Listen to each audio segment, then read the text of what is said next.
Man, you know it's a stream when I start off with the biggest fucking yawn ever. Holy shit. Alright. Let's audio test this. Oh, yeah, alright. Okay, we're good. Let's do at everyone. The worst show I make.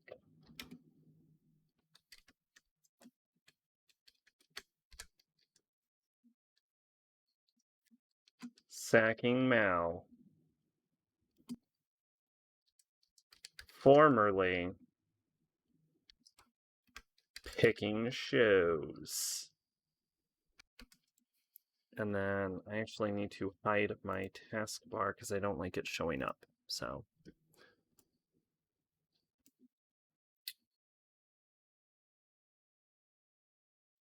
there we go.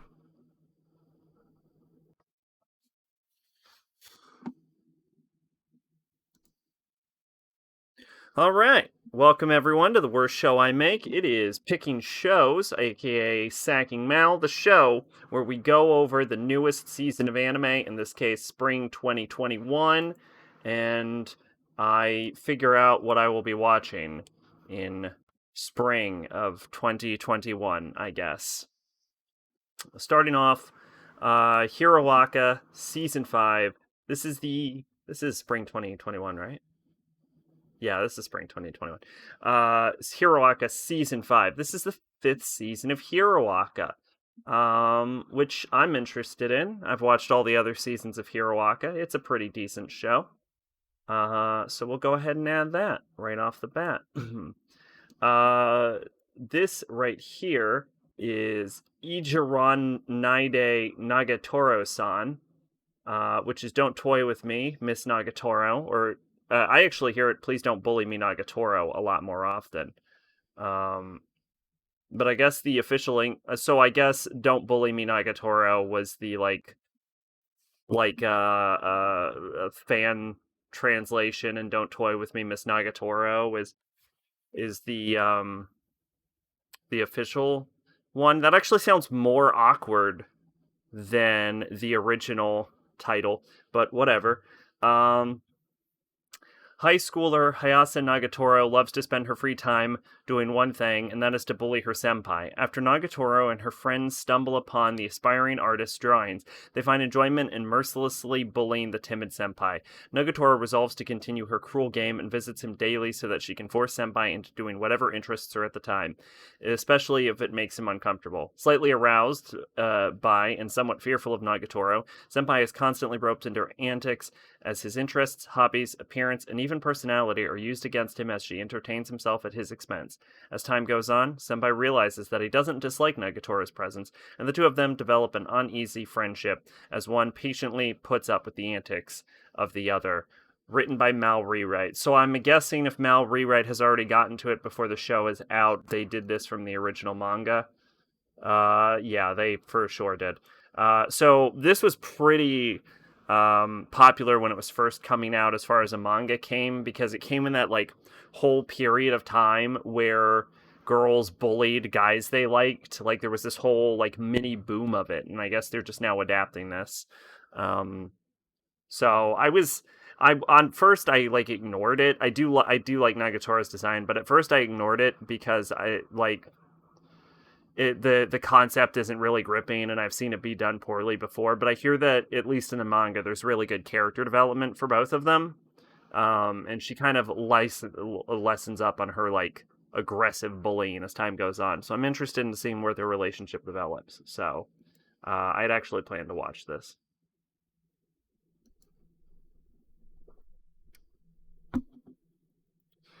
Isekai Mao to Shokan Shoujo no Dorai Majutsu Omega, or How Not to Summon a Demon Lord Omega. Second season of whatever, How Not to Summon a Demon Lord. I can't fucking believe this show got a goddamn sequel. That's the most surprising thing about all of this, is that the show got a fucking sequel. I definitely reviewed this before on I think Watawa even. I don't even think it was on Water. So I'm not going to go over it again, but Yeah, it was actually pretty decent, but the ending of it didn't really seem like it led to, like, it doesn't invite a sequel, so I'm surprised it's getting one. But yeah, let's give that a watch. This is, I genuinely don't know what this is. This is Fumetsu no Anata E I don't know. To Your Eternity. I've never heard of this. It's based on a manga that I've also never heard of, I guess. It is a mysterious immortal being is sent. It. Okay, cool. It's called It. Yep, that won't be confusing. Sent to Earth with no emotions nor identity. However, it is able to take the shape of those around that have strong impetus. At first, it is a sphere, then it emulates the form of a rock. As the temperature drops and snow falls atop the moss, it inherits the moss. When an injured lone wolf comes limping by and lays down to die, it takes the form of the animal. Finally, it gains consciousness and begins to traverse the empty tundra until it meets a boy. The boy lives alone in a ghost town, which adults abandoned long ago, in search of paradise, said to exist far beyond the endless sea of white tundra. However, their efforts were for naught, and now the boy is in a critical state.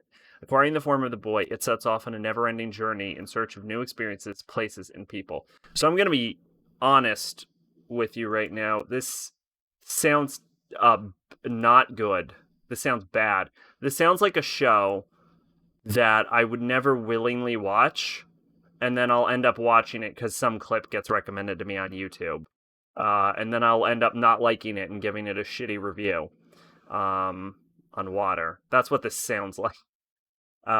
Pretty popular manga, but yeah, also done by Mal Rewrite. I'm willing to skip this entirely. That does not interest me in the slightest. This is definitely the second season of Slime, right? The Slime Diaries, the time I got reincarnated as a slime. Tensurin Niki Tensai Shitara Slime Dadaken. Dear Diary, I got reincarnated as a slime. Even in another world, lives aren't always on the line. There's plenty of work to be done, from feeding the community to forging the items the community needs, as well as plenty of play and hijinks throughout. Join Rinru and friends as they kick back and enjoy their daily lives. So this is like a slice of life spin-off series about time I was reincarnated as a slime, which I don't care about, so I'm gonna skip that. Shaman King. Shaman King 2021. I guess this is a new version of the old Shaman King anime. I guess they're readapting it to be closer to the manga. Shamans are extraordinary individuals with the ability to communicate with ghosts, spirits, and gods, which are invisible to ordinary people. The Shaman Fight, a prestigious tournament pitting shamans from all over the world against each other, is held every 5 years, where the winner is crowned Shaman King. This title allows the current incumbent to call upon the Great Spirit and shape the world as they see fit. Finding himself late for class one night, Manada Oyamada, an ordinary high school student, decides to take a shortcut through the local cemetery. Noticing him, a lone boy sitting on a gravestone invites Manada to stargaze with them, realizing that them refers to the boy and his ghostly friends. Manada flees the terror. Later, the boy introduces himself as Yoa Sakura, a shaman in training, and demonstrates his powers by teaming up with the ghost of a 600-year-old samurai, Amida Maru, to save Manada from a group of thugs. Yu befriends Manada due to his ability to see spirits. With the help of Amida Maru, they set out to accomplish Yu's goal of becoming the next Shaman King.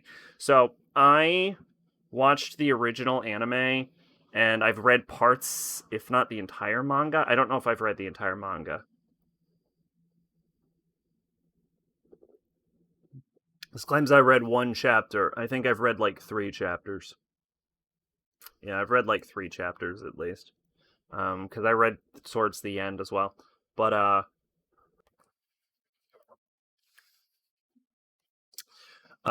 yeah, I am good to skip this, mostly because I'm familiar enough with Shaman King that I don't feel obligated to watch it, honestly. This is the Fruits Basket, the finale, or the final. I think the final. Yeah, it's the final because there's no E. So this is the final season of Fruits Basket, based on the second season, which I don't think I've watched yet either. No, I have not. Yeah, so obviously I'm gonna finish off Fruits Basket. As I've often said, Toru Honda was my first waifu. So yeah, I'm on board for this. Zombie Land Saga Revenge. This is the second season of Zombieland Saga, which I'm pretty confident I reviewed. I gave it a pretty positive review as well. So yeah, already marked this as going to watch it. Don't really need to talk more about that. This is Hige wo Soru Soshite Joshi Kosei wo Hero. I shaved, then I brought a high school girl home. That's a troubling title. Office worker Yoshida. This is a troubling direction. Yoshida's been crushing on his coworker Irie Goto for 5 years. Despite finally scoring a date with her, his confession is promptly rejected. Drunk and disappointed, he stumbles home only to find a high school girl sitting on the side of the road. The girl, needing a place to stay the night, attempts to seduce Yoshida. Despite rejecting her advances, he nevertheless invites her to his apartment. The next morning, the girl, introducing herself as Sayu Ogiwara, reveals that she was a runaway from Hokkaido all the way to Tokyo. During her 6-month spree, she continually traded sexual favors for a roof over her head. Yoshida, however, remains unswayed by her seduction. Instead, he has her do different kinds of work, one that entails washing dishes, doing the laundry, and so a touching relationship between a heartbroken adult and a runaway high school girl begins. This sounds very familiar. It's also marked as romance, and it's an adaptation from a light novel. Yeah. This sounds like a very similar story. Isn't Shaman King the kid-friendly JoJo? Um, no, no. I mean, Shaman King is like. Also, welcome, Mac Tier. How you doing? Shaman King has its mature themes. Like, it's really heavily centered around death, and the main character fucks his girlfriend for shoresies. I guess she's his fiance, but for shoresies, and they have a baby from that encounter. Which is the chapter that I had marked down because I wanted to make sure it happened because I didn't believe it when I was told, but no, it's in there. That chapter is in there, but I wouldn't describe it as like the kid-friendly JoJo. Like they're both shonen series. I believe Shaman King also ran in Shonen Jump, um, like JoJo did at one point. Yeah, it ran in Jump Weekly. So they're actually both targeted for the same demographic.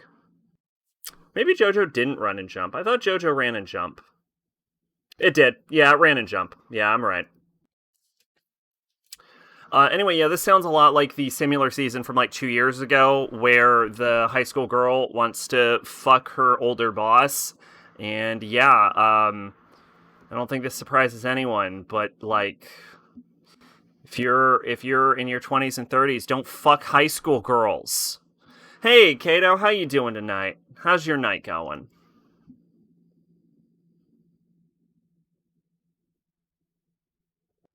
Pinky out, because I'm fancy. Um, Mari Mashita Iromakun, second season. This is the second season of Iromakun. I barely remember what this is. I know we talked about this before, but I don't remember if I wanted to watch it. I guess I did. I don't usually like to reread these, but I guess I'll refresh myself because I don't remember. 14-year-old. I don't know. I remember seeing a few episodes of the Four Kids dub. Okay, see, that is the problem because the Four Kids dubs were all terrible and they kidified everything. Like, you remember how legendarily bad the One Piece one was? They turned things into like water soakers and like rubber mallets and like balloons and shit. Oh shit. The Four Kids dub was terrible. The Shadow Realm. Yeah.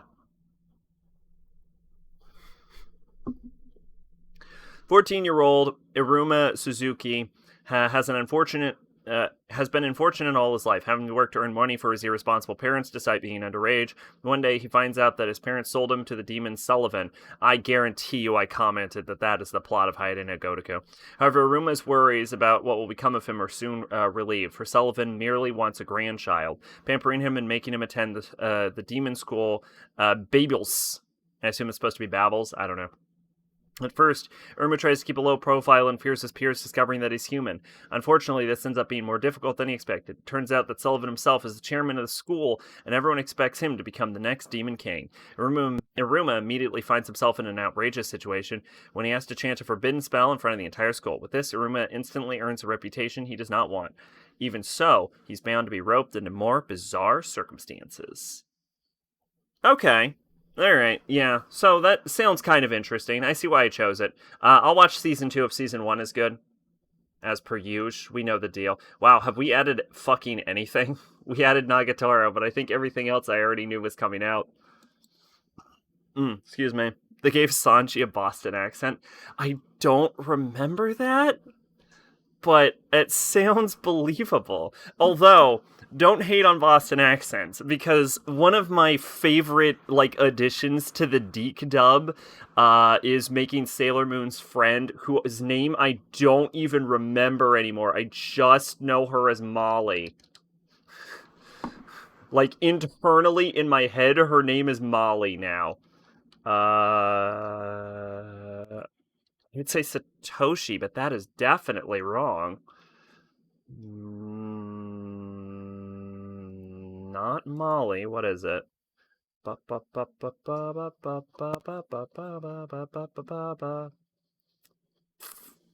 Oh, come on. Molly appeared more than this. I don't have... Oh, yeah, Naru. Yeah, Naru. Yeah, the original dub gave Naru a British accent. They just say Molly. Yes! Yes, Mal, yes! Her name is fucking Molly. I don't care that the original name is Naru. Bitch's name became Molly. They gave Molly a Bostonian accent. It's so thick, it's comical. I love it. Boston Molly is the only Molly. It's like people who are really into Black Mark. It's just Boston Molly. The fuck out of here. Twitch, the bitch really doesn't like me. Oh, I'm sorry, maid. Is it audio only? On the plus side, this is the one to be audio only, because this is, the only show I make where you can follow along at home. Nomad. Megalobox 2. First off, I have an issue with this title. Really, it should be Megalobox 2, and then Nomad. Because this is like First Blood Rambo, style title. Have we changed the name of Megalobox to Nomad? Is that a thing we're doing? Fucking call it Megalobox 2 Nomad. No one's gonna remember this as Nomad. We're just gonna know it as Megalobox 2. The fuck is wrong with them? My new phone doesn't have a little light that blinks when there's a notification, so that's annoying. My phone also does not have a little light that blinks when there's a notification. I just guess that there's a notification in my heart. I have an internal sensor that there's a notification. In the end, Gearless Joe was the one that reigned as champion of Megalonia. I'm sure that'll come as a surprise to anyone who did not pay attention, but I knew that. Following along assumes I'm not feeling like, hey, Headshot, what's going on? That's a rare face. How are you doing tonight? Well, I also assume that you can see the stream, though, unlike Maid. Your phone vibrates for notifications. Yeah, my phone can make a little chiming sound, but I have that turned off because I get spammed by solicitors that keep fucking calling me that are like, hey, your car warranty is expired. And I'm like, no, it hasn't. Fuck off. And they get worse. They used to sound believable, and I used to be like, oh shit, should I be worried about my car warranty? And then... But now because it used to be like a crisp robot voice. Hey, we're just calling to let you know about your car warranty. But now it's like the sketchiest, most shitty broken microphone. Hi, my name is... Your car warranty is expiring. I'm like, sure it is. Fucking out of here. Anyway, In the end, Gearless Joe was the one that reigned champion Megalonia, a first ever Megalobox tournament. Fans everywhere were mesmerized by a meteoric rise of Joe, who sprung out from the deepest underground ring to the top in a mere 3 months, and without the use of gear. 7 years later, Gearless Joe was once again fighting in underground matches, adorned with scars, and once again donning his gear, but now known only as Nomad. Ooh. Okay, so basically the entire thing about being authentic from the original Megalobox has been thrown out the window. Now fuck authenticity. Now we're going right back to robot boxing. I don't understand how this plot sounded like a good idea to anyone involved with it. Because the very concept of fucking season 2, where Joe is back in the shitter and he's using a gear again to Megalobox, undermines the entire point of the original anime, and in a way almost undoes what. If you could argue that Joe had a fucking character arc in the first one, which he kind of did in the loosest possible terms, it also just reverts him back to pre-character arc. I don't understand how anyone thought that was a good idea. My prepaid phone makes noises every 5 minutes for unacknowledged notifications. It's as annoying as fuck when I'm driving. That sounds unbearable. I am sorry to hear that. Really, there's hope there's options for DDS too. I hope so as well. This motherfucker's name is Tatsumi Leonold Aragaki. I just had to point that out. Anyway, Megalobox 2, right? Fun fact, my probably favorite episode of what I watched this week is entitled Just Okay, where I talk about Sword Art Online Alternative Gun Gale Online, and I talk about Megalobox, and it is my favorite episode of Wadawa. And the central idea about Megalobox is of that video is how hyperbolic a lot of anti-tubers are, and how Megalobox is fine and not worth watching.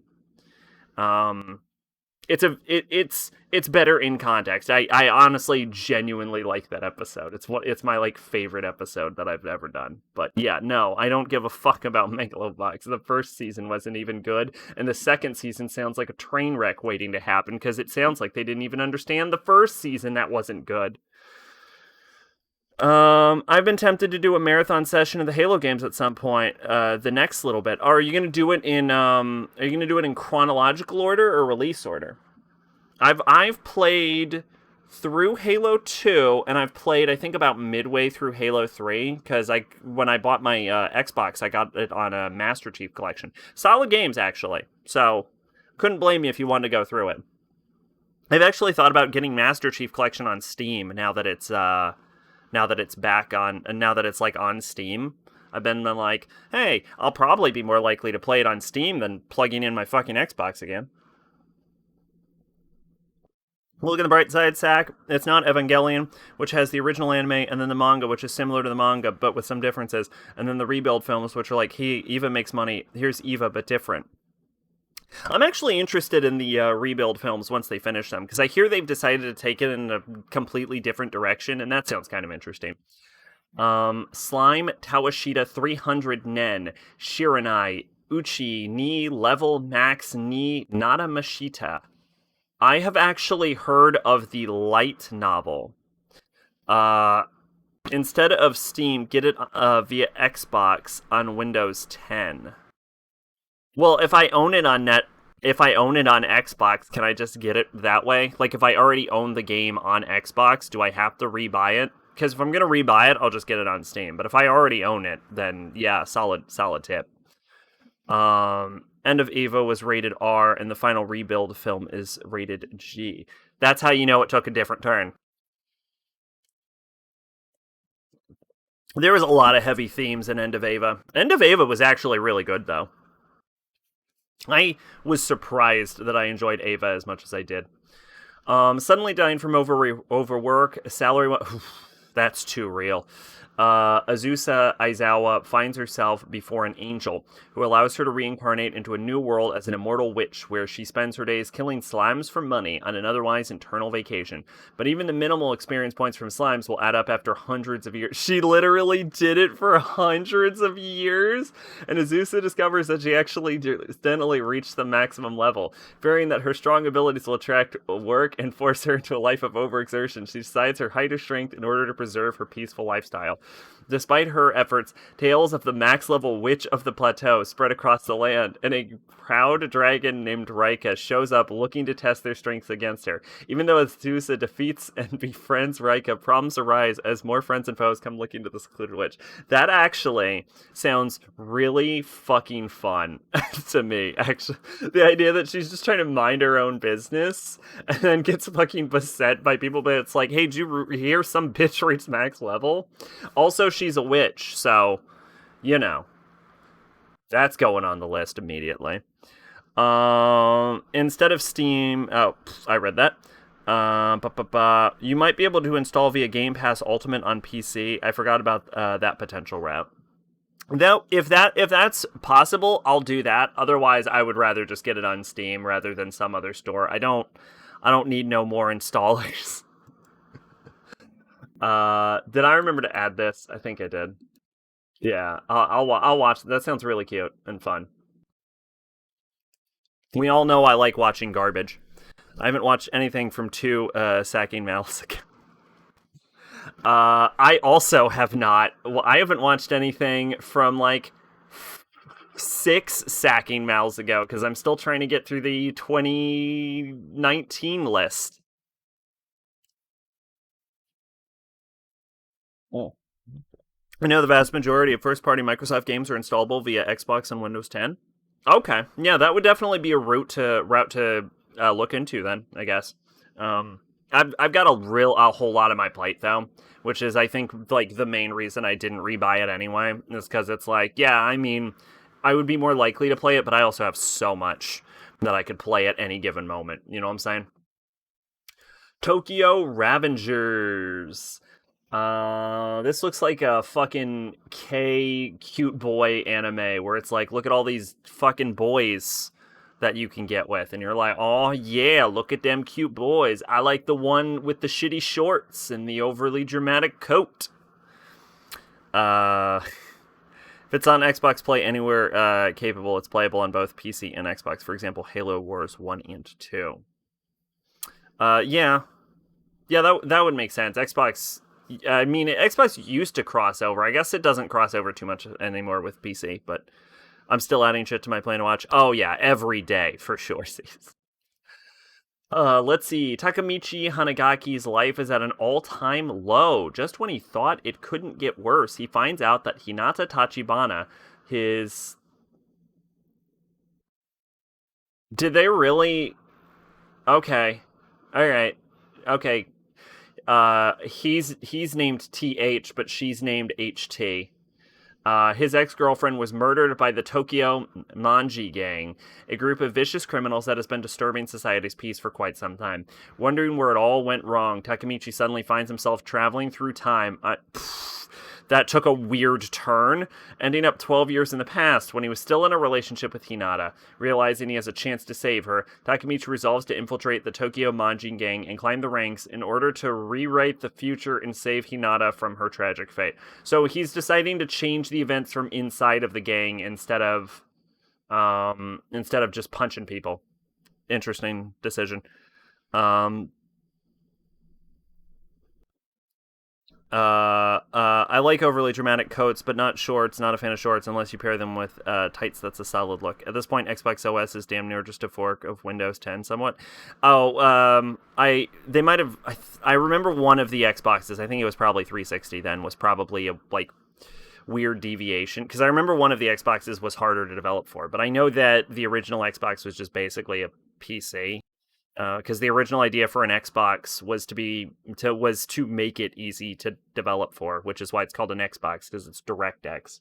But I don't know all of the details. I don't follow console creation too hard because it doesn't fucking matter to me. The point of consoles is not to know how they work. Yeah, I read that. I read that PSN is going down. I think I have everything I need from the PSN store. I don't think I need to buy anything because I don't like buying digital games for PS3 anyway. That's unfortunate for unplayable games without patches. I'm not sure that precludes patches. That might just be the store itself. Oh no, the network is going down. Oh, I've been reading that as PlayStation Store. So yeah, the whole network is going down. Okay, well that actually kind of sucks then. I should make sure all my shit that I need a PS3 for is all patched up then, I guess. Which I think is just God of War at this point, because I think everything else I've either installed or I own on PC now. I bought so many games on PC.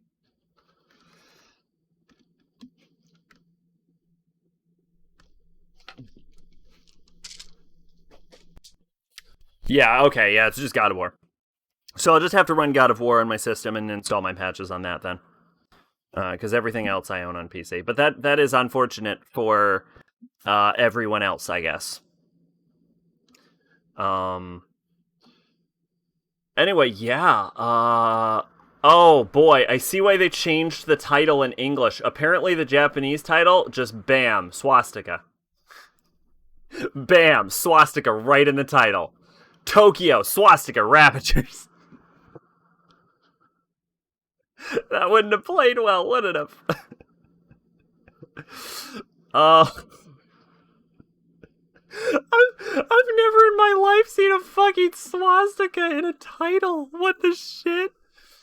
This is apparently a Shonen magazine. Okay, this is Shonen magazine. This is not Jump. So this is the same magazine that runs Nanatsu no Taizai, Fairy Tail. Fucking Shonen magazine ran GTO? I did not know that. And Kono Katachi. Wow, okay. And Nejima. Huh. So why the fuck do they run Fairy Tail then? You should have more standards, Shonen magazine. God. The story about a guy saving his girlfriend sounds interesting, and I like the time travel aspect sounds kind of interesting, but like, I don't know, it sounds like he's just gonna go, like, she's probably like a fucking nothing burger character with like no personality, and then they go back and it's just like, I punch you too. Like it sounds, and it's got no fucking aesthetic. Look at this. Just like dudes in black with like blonde hair and just kind of flowing. I don't know. It sounds terrible, honestly. I remember when Naruto anime removed the swastika on Neji's head and replaced it with an X. Nice job. Took away the Buddha symbol and made Neji a member of the Manson. Okay, well, in their defense, I was unaware that the X was associated with the Manson family, and I'm sure most people were. So, Eden said, I can't wait until we get to 86. But let's see, Eden Zero. This is the same story. Yeah, this is the manga written by Fairy Tail's creator, where he just like jacked his own character designs, right? Like where he, like when it came out, he got self-plagiarism accusations. Granbell Kingdom, an abandoned amusement park. Shiki has lived his entire life among machines. One day, Rebecca and her cat companion Happy appear at the park's front gates. Little do these newcomers know that this is the first human contact Granbell has had in 100 years. As Shiki stumbles his way into making new friends, his former neighbors stir at an opportunity for robo-rebellion, and when his old homeland becomes too dangerous, Shiki must join Rebecca and Happy on their spaceship and escape into the boundless cosmos. Is this directly related to... Nope. It is in no way related at, and let me make sure I'm not talking out of my ass. Yep, Mishima Hiro was the original creator of Fairy Tail. Okay. Yeah, wow. Like, as far as like the self-plagiarism accusations, fucking look at this. If you changed their outfits into fairy tale outfits, you wouldn't be able to tell the fucking difference. That's straight up fucking Wendy, Lucy, and Ursa. Jesus Christ.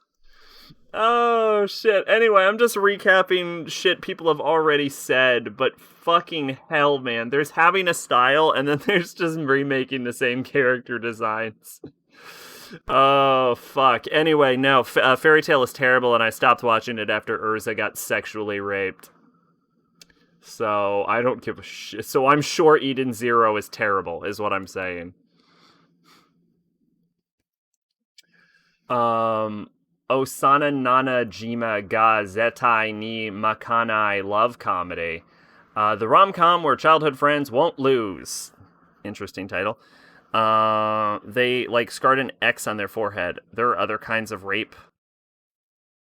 Uh, what I mean is that the portrayal of the rape scene was heavily sexualized in the manga. Like, for example, famous rape scene is Casca's rape scene in Berserk. You'd be hard pressed to call that scene like sure there's like sex happening and everyone's naked. That is not a sexualized rape scene. That is like gritty, and like Guts is like cutting his fucking arm off and there's monsters and blood everywhere. The scene in like Fairy Tail where Urza gets raped is like really sexually done, and there's a lot of like cuts of like cleavage and shit. Like I've seen someone call it sexualized. Okay, some people could call it sexualized. It's not fucking sexualized. Like the difference between the Berserk rape scene and the Fairy Tail rape scene is that the Berserk rape scene is intended to horrify, whereas the Fairy Tail rape scene is intended to titillate. And I'm not like a prude or a stooge or a stooge. Stooge is definitely the wrong word. Like, I have nothing against necessarily in the correct context, like having sexualized rape scenes. The issue where like the point where I draw the line is that it is a sexualized rape scene running in a children's manga.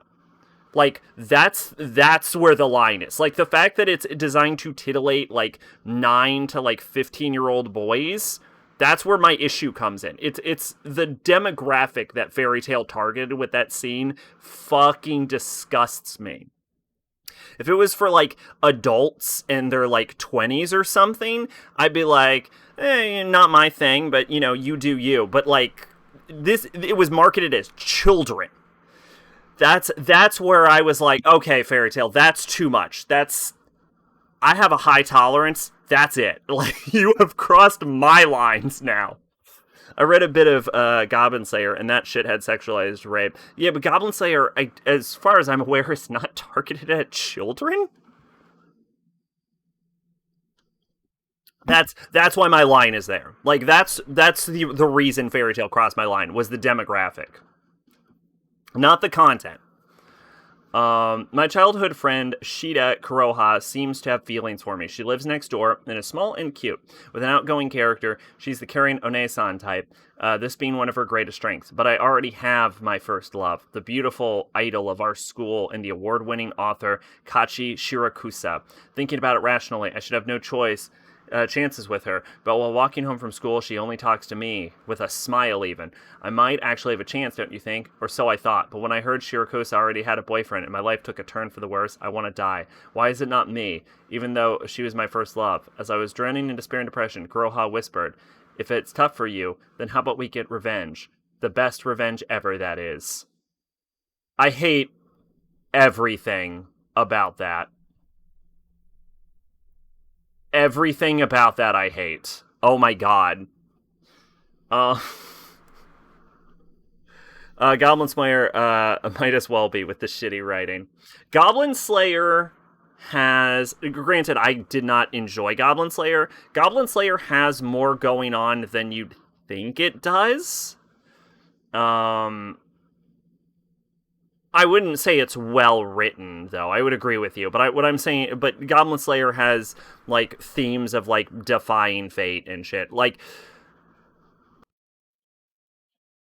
I just realized Goblin Slayer's ripping off Berserk, but like really bad at it.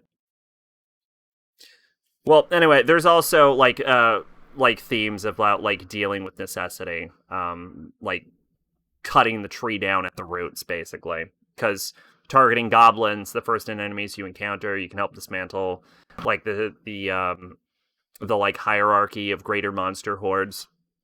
So there's some more to it. It's not just ripping off Berserk; it rips off Berserk a little bit. Um, but it sounds like one of those shitty young adult novels. Yeah, it does not sound good. It didn't sound. That sounds terrible. As the expert of romance anime, that sounds like complete fucking dog shit. This is Yukuko no Moriarty second season. This is the second half. Oh, this is the second half. This is the second core. This says second season. This is not the second half. This is the second season. I can tell because it doesn't say second core or part two. It says fucking second season. It's by definition the second season of the fucking thing. Yeah, and the last season aired in 2020. So it's not the fucking second half of the first season. It's just the second season. Okay. This is called I'll watch fucking Moriarty if I like the first one. Otherwise I won't bother. 86. Okay, real quick. First off, very attention grabbing. Like me, a woman in uniform. Like what grabs me initially is the art style. I kind of like this like hyper militaristic like outfit design. Gives me almost a Valkyria Chronicles, or yeah, like a Valkyria Chronicles vibe with like stark blue like uniform contrasting to the grayer, or not the grayer, the browner like earth tones of the military uniform, sort of creating an interesting silhouette in the background with like silver hair. Very Valkyria Chronicles. This apparently fucking robots in this shit. Made by the best animation studio A1, who only adopts the most high quality of anime. Um, let's see. I mean, things don't have to be well written. I like my. It's not some brilliantly written comedy, but my is fun and entertaining. Goblin Slayer was not. Yeah, Goblin Slayer is not good. I will agree with that. There is more going on with it than just killing goblins, though. Anyway, the Republic of San Magnolia. For a long time, this country has been besieged by its neighbor, the Giadian Empire, which has created a series of unmanned drones called the Legion. After years of painstaking research, the Republic finally developed autonomous drones of their own, turning the one-sided struggle into a war without casualties, or at least that's what the government claims. In truth, there's no such thing as bloodless war. Beyond the fortified walls protecting the 85 Republic territories lies the non-existent 86th sector. The young men and women of this forsaken land are branded the 86. I feel like my brain zoned out. Hang on. For a long time, this country is besieged by its neighbor, the Gandian Empire, which created a series of unmanned drones called the Legion. After years of painstaking research, the Republic finally developed autonomous drones of their own, turning the one-sided struggle into a war without casualties, or at least that's what the government claims. In truth, there is no such thing as bloodless war. Beyond the fortified walls protecting the 85 Republic territories lies the non-existent 86th sector. The young men and women of this forsaken land are branded 86 and stripped of their humanity, pilot unmanned weapons into battle. Oh, shit. Shin directs the actions of the detachment of young 86ers while on the battlefield. Lena is a handler who commands the detachment from the remote rear with the help of special communication. The farewell story of the severe and sad struggle of these two begins. This sounds, honestly, I'm on board. That sounds good. I want to watch that. I'm down. This is SSSS Dynazenon, which I guess is It's like Gridman. It's tangentially related to Gridman, but it doesn't seem to have any of the characters of Gridman, which was terrible. So fuck it. You know what I like so much about this season of anime is that I don't give a fuck about anything we've talked about so far. So I like normally it's like, oh, I gotta watch that, oh, I gotta watch that, oh, I gotta watch that. This feels like a very weak season, and that won't add to my anime totals. I don't have to watch a bunch of shit. Oh shit! I see World Ends with You. Sentoin Haken Shimasu. Combatants will be dispatched. Always bring a gun to a sword fight. Well, that's just good advice, frankly. It starts off with the best advice possible.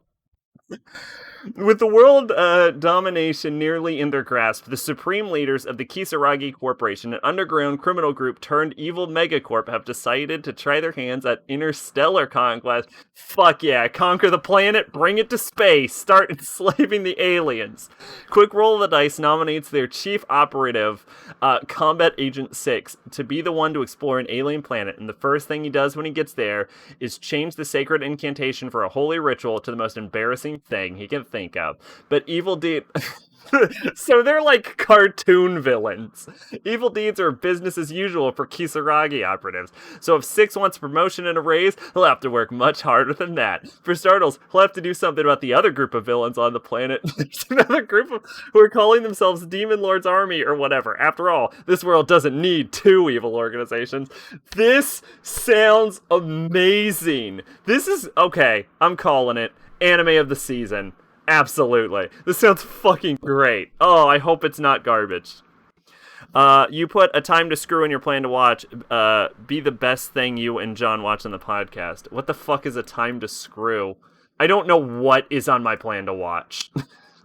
Made. There's like 520 things on there.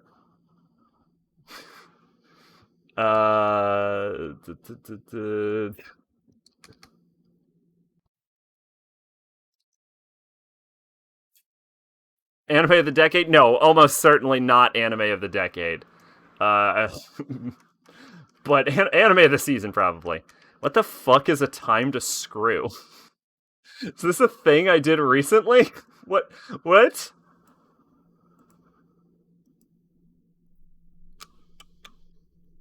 I did? It's a hentai and very funny one? I was not aware I did this. I believe you. I believe you know my plan to watch better than I do. Koi to Yobu ni wa Kimochi Warui. Once you fall for someone, you can't stop the love. That could be a song. You can't stop the love. You can't stop it. Can't stop the love. Can't stop it now. It's the best I got. The dub is top tier. Maybe that's why I added it. I don't really add hentai to my plan to watch, so I had to have had a reason if it's on there. Oh, you said I need to put it in there. That explains why I've never fucking heard of this then.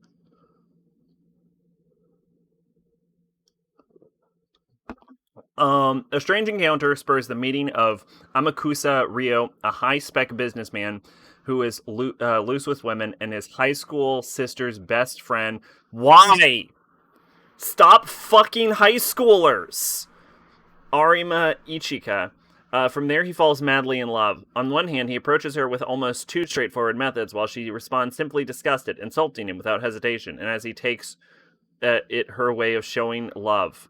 And he takes it as her way of showing... So this fucking middle-aged man comes up to this high school girl who's friends with his sister, and he's like, "Sup, girl? What, you want to get with this adult man?" And she's like, "No, that's gross, fuck off." And he's like, "Ooh, you so tsundere. Oh, I want in even more now." Fuck! Why can't I just get a good romance? What the... Why are there two of these in this fucking season? Mars Red. Mars Red takes place in 1923, and the vampires have existed for quite a while, but now the number of vampires is increasing, and a mysterious artificial blood source called Askra has appeared. good. The Japanese government in turn creates Code Zero, a unit within the army tasked with taking down vampiric forces. And what better way to track vampires than by using vampires? Created by Lieutenant General Nakajima, this unit has historically been in the business of information war, but has been reassigned to solve the vampire crisis. So you took fucking spies and were like, hey, spies, vampire fighting. That's stupid. And I don't understand why vampires having access to artificial blood is a bad thing for you. Because then they're less likely to attack you. Fuck. This seems like the worst season of anime. What the shit is this nonsense? Bunch of stupid fuckers. You're bored, huh? I really should mute me. Maybe one day we'll Tokyo. Ah, fuck it, I don't care. Are you pregnant? Why do I look fat to you? If you want me to, I can lose weight. I'll even start a diet tonight. Don't worry. Have a yogurt milkshake. Is this yogurt non-fat? Nothing non-fat. That's clothes. Non-fat? Exciting world? Is he crazy? Oh my god! You're right, I do need to watch it. What the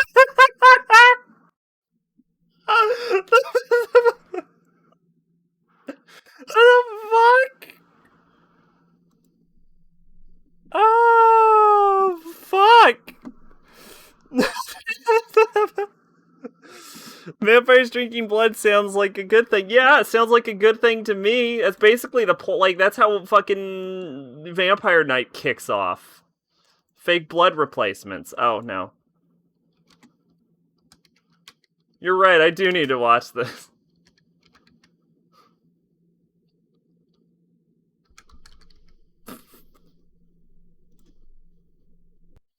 Oh, okay. There, that's on the list.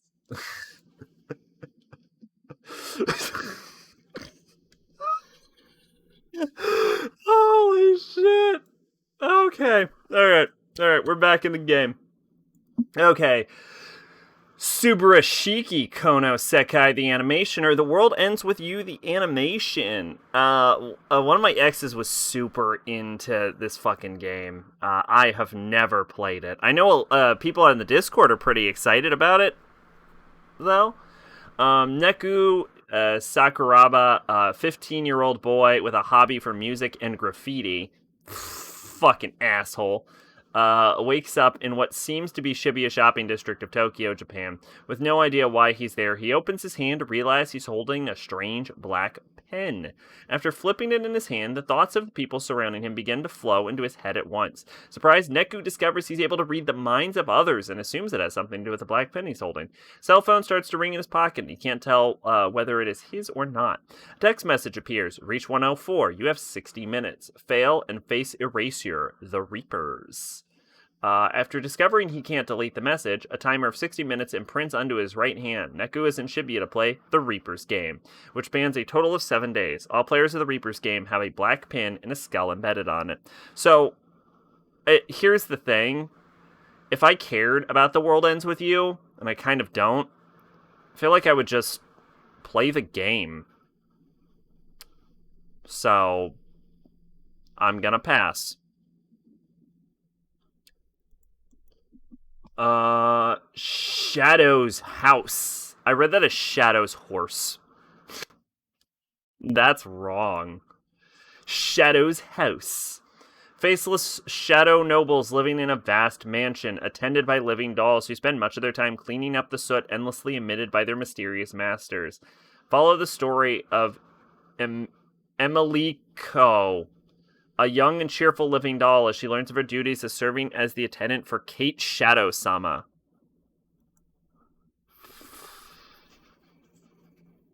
Fuck?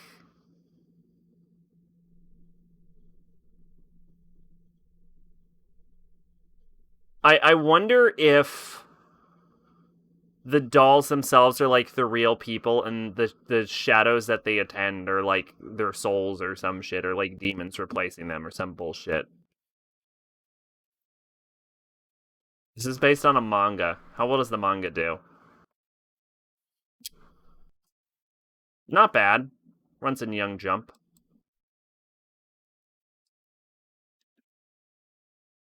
Yeah, there's no biographies written for this. Yeah, I'm gonna hard pass on this. Well, I'm gonna soft pass on this. It sounds vaguely interesting, but it also sounds like I don't care. Devil Survivor is kind of like World Ends with You. Aside from the countdown clock to death, I don't see it.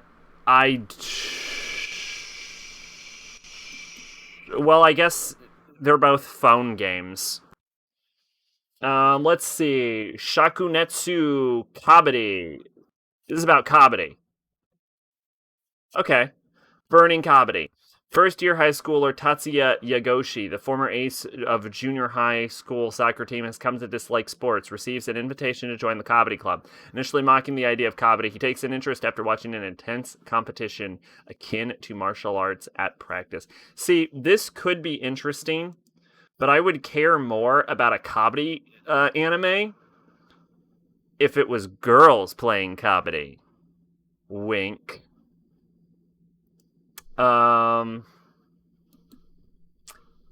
These character designs look fucking absurd. Hold up. This is the first thing that drew my attention. This looks like the girl from Disgaea. She's barely wearing anything. She got shark teeth, though. This is very interesting. What is... There's like a mask in the background. This dude's dressed like Gilgamesh. What is... This girl looks plain, but she's chasing after him with a dagger? What the fuck is this? SACing comedy. Fuck, I wish I knew what that referenced.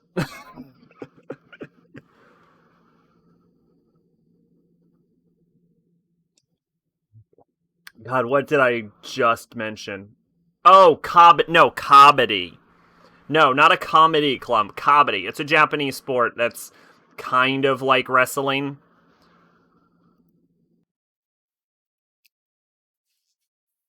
Let's see. Everyone's favorite fucking part of the show, where a fucking light novel gets adapted and I try to say the longest name in history. Kyoku Shinka Shite Full Dive RPG ga Genjitsu Yorimo Kusoga Datara. Or Full Dive, the ultimate next gen full dive RPG is even shittier than real life.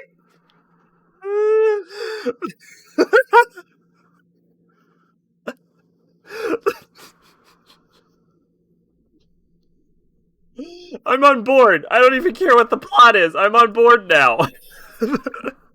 That's if I saw that as a title for something, I would be like, well, I need to know what this is. In an unexpected turn of events, dull high school student Hiro Yuki. Oh, I love that name. Chef's kiss. That is the most generic fucking name ever. Obtains the full dive role-playing game Kiwame Quest. Created by the best of technology, the game claims to take the reality to its extremes. From stunning graphics, NPC behavior, to the scent of vegetation, and even the sensation of wind brushing against the skin. Everything was the result of an ultimate workmanship. Except the game is a little too realistic and messy to clear. Kiwame Quest features over 10 quadrillion flags and reflects the player's real-life physical abilities in the game. Being hit in the game also hurts in real life, and slash wounds take days to heal. And the only reward here is the sense of accomplishment. Conquer the most stressful game in history that can't be played comedy. Okay, I was gonna say outright, the second it said you can feel the sensation of wind on your face and shit, I was like, okay, I'm sure you can feel pain. This would only be played by the most hardcore motherfuckers on the planet.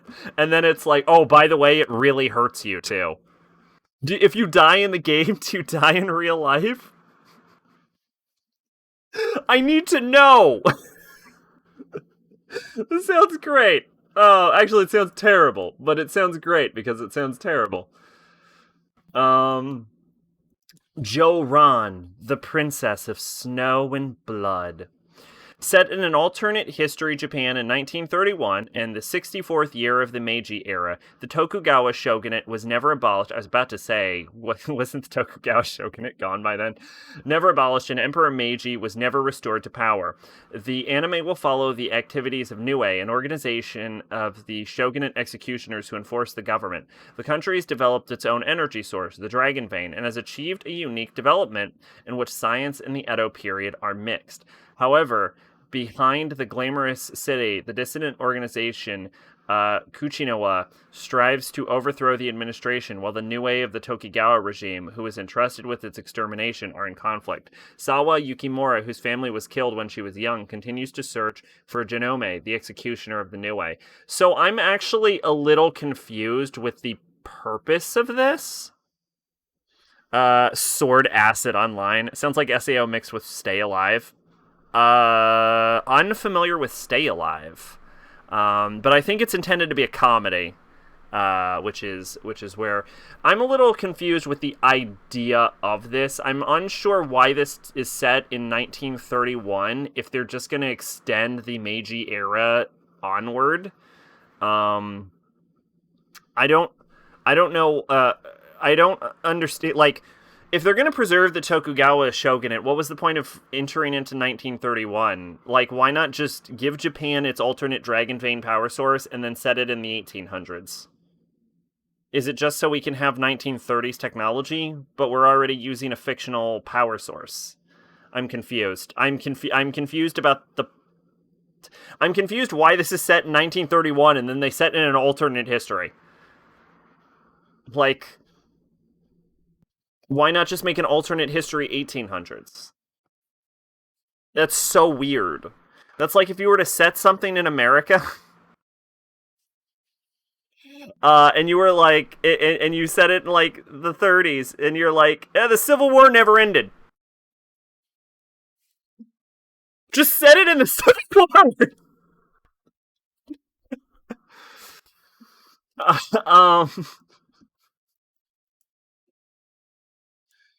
I do like these images, though. Like, I like how the first one is white, and then it's, like, the woman with the kimono, but then over here, the next image is black, and it's like the fire is burning away to a skull. Very, very interesting contrast on this one. Who directs this? This is Susumu Kodo. Do I know him for anything? He directed something called Baby Love, which has a terrible name. He directed Trance Triangle Session, Darling, Dear Boys, Dies Irae. Okay, well, we're done here. He directed Dies Irae. Let's see. Vivi Floret's Eye Song. Nearland. Yeah, fuck yeah, Nearland. Dad near, best near. Japan doesn't like acknowledging this stuff in World War II, and my guess is they set it in that area without acknowledging World War II, maybe. But that's 1931 is before World War II, though. So they didn't even set it in World War II.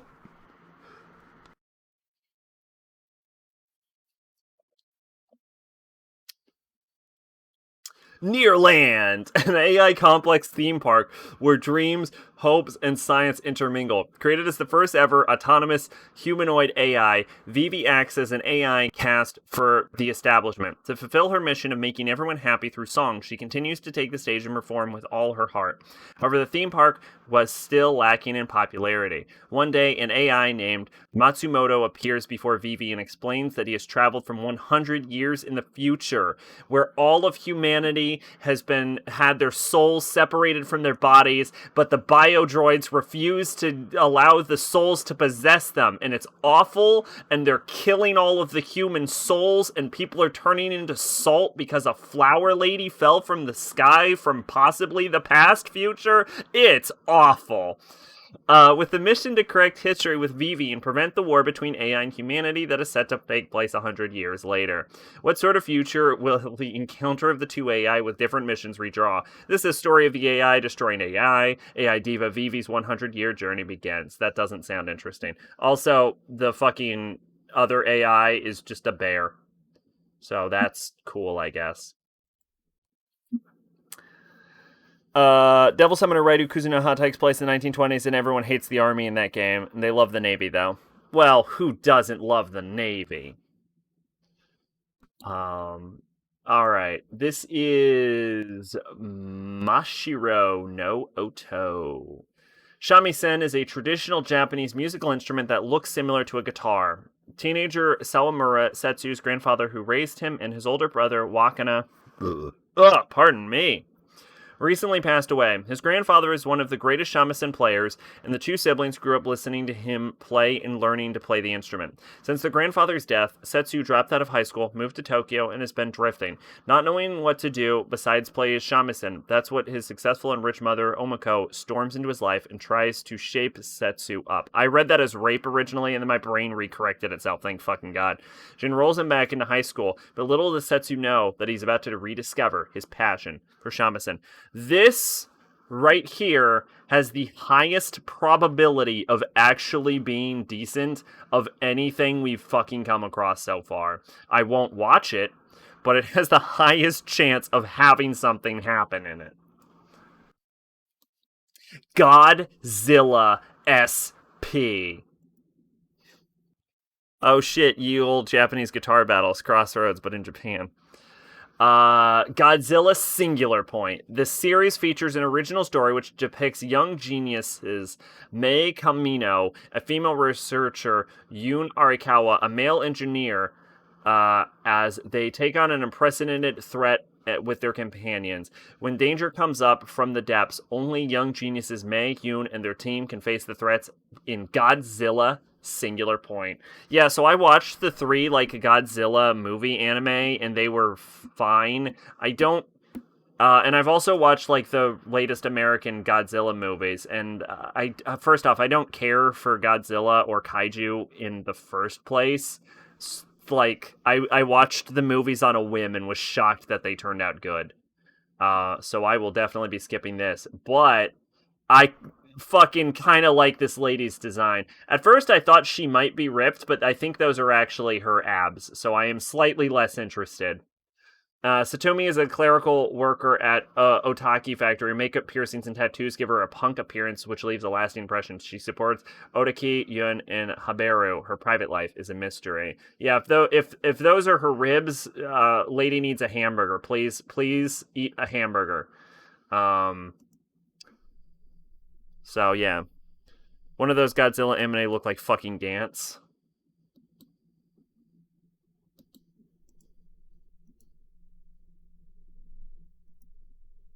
I guess he does look a little bit like Gintoki.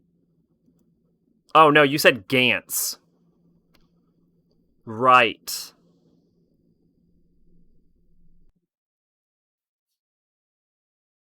Maybe? I don't know. Dragon Awoko. Awoko. Ko. Wow, I couldn't even begin to figure out how that's supposed to be said. When a dragon fails to live up to the fearsome standards set for him, his family kicks him out. He embarks on a quest to find a new home, but soon finds that life on the road ain't no place for a cowardly beast of legend. In a fantasy world full of elves, dwarves, other mythical creatures, where everyone wants a piece of him, literally, the frustrations of house hunting reach a whole new level. Okay. Interesting. Poster I saw for it, I thought they were remaking Gantz, and I was confused why Gantz was being remade, but it was Godzilla. I'd be down for a fucking full Gantz adaptation, because I fucking love the Gantz manga. But yeah, maybe. You're talking about one of the 3D Gants, or one of the 3D Godzillas. Godzilla. I know how to spell Godzilla. Shut up. You don't. You don't know how to spell Godzilla. Is it this one? This looks more Edge of Tomorrow to me.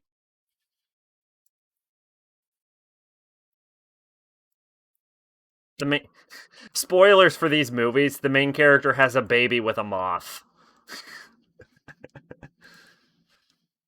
Yeah. These are the ones I watched.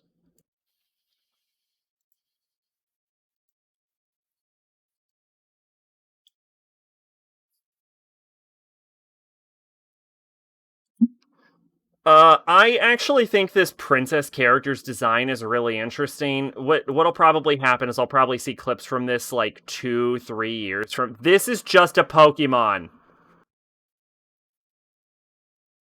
A chick of a race called Hrausviger. Its full name is Piobelt Feropia P. alpine Pioderica. No, this is a Pokemon. Hold up. Hold the fuck up. This is just a ripoff of Pokemon. Pokemon. Wiki. I need a list of Pokemon. I need a list of flying type Pokemon. Pokemon. Flying type Pokemon. Pokemon. God, the fucking Pokemon Wiki is on goddamn usable.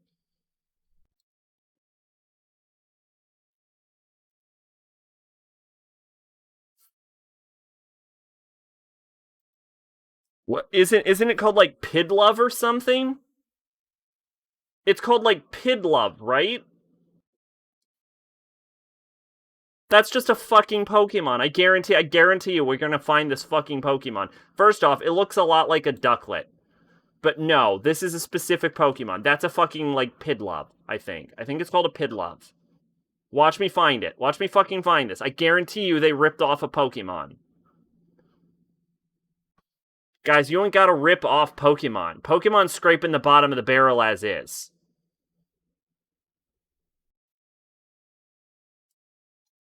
Am I fucking crazy? Is there no such Pokemon as a Pidlove?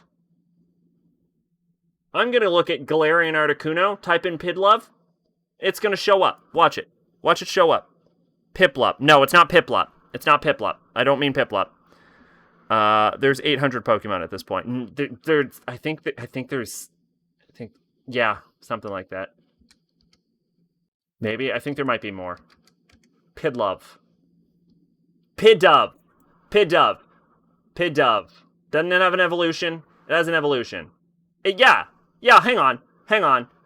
What's the shiny form? What's the shiny form of Pidove? Whatever, it doesn't fucking matter. Here, look at this. Look at this. Look at fucking Ducklet.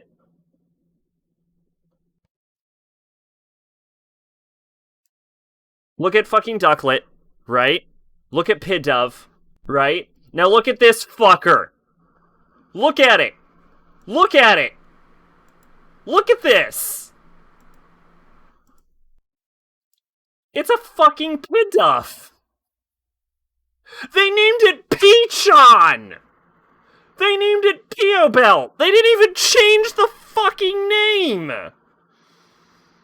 I apologize, that got very loud. I'm sorry, everyone. I am just outraged. 845 to be more precise, and that's before Sword and Shield expansion packs. Did the Sword and Shield expansion packs add more Pokemon? They fucking ripped off Pidove. Look at the fuck. Jesus Christ. Anyway. Wow, okay. This character's name is Thief, which means right up there with that's a good design. There's some strong designs outside of fucking Pidove in this. I really like the princess. Is there anything interesting about her? Princess of Human Country. Nell meets Letty while the others are running away from home. She's a courageous, mischievous, but kind-hearted girl. Yeah, I don't know. This looks like something I'll probably watch when I get a clip, when I see a clip of it from, like, 4 years from now, when I'm like, why didn't I watch this when it comes out? And then I watch it and it's crap, and then I know why. Jesus Christ, it has an average score of 6.81. Zach's gonna get its pickets. He's gonna protest. Yeah, the people are not fond of this. Alright. Anyway, now that I'm done being outraged about ripping off Pit Dove. Bakuten. I need to get the Sword and Shield DLC. I haven't played it. So I need to get on that shit. Let's see, Bakuten. This is Cute Boys Do Gymnastics. Story follows Shotaro Futaba, boy who's fascinated with men's rhythmic gymnastics and enrolled at O High School to join the school's team. The story follows a team of unique seniors and Yoshia Misato, a classmate who's famous in high school rhythmic gymnastics tournaments, who run together toward one goal. So, fun fact about young SAC. When I lived in Cali, we had to put on, in like middle school, I think, we had to put on a circus for some fucking reason. California is awful. I had to learn to salsa.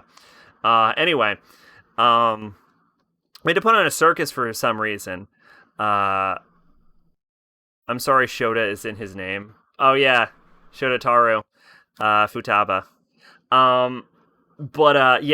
We had to put on a circus for some reason, and we had to learn a trick of some variety. I remember there were 3 options. One of them was we had to be able to do a ribbon routine, walk on stilts, or some third thing. I don't remember. And I tried to get into like doing a ribbon rhythmic gymnastics routine, and I was absolute fucking horseshit at it. But you know what I did learn? I learned I'm really, really good at walking on stilts. Like, I can stilt it up pretty fucking hard. And I think it has something to do with, like, because I'm really good at balancing. I can balance on, like, one leg for, like, over 5 minutes, and the only reason I have to stop is because my leg muscle is tired, not because I actually lose balance.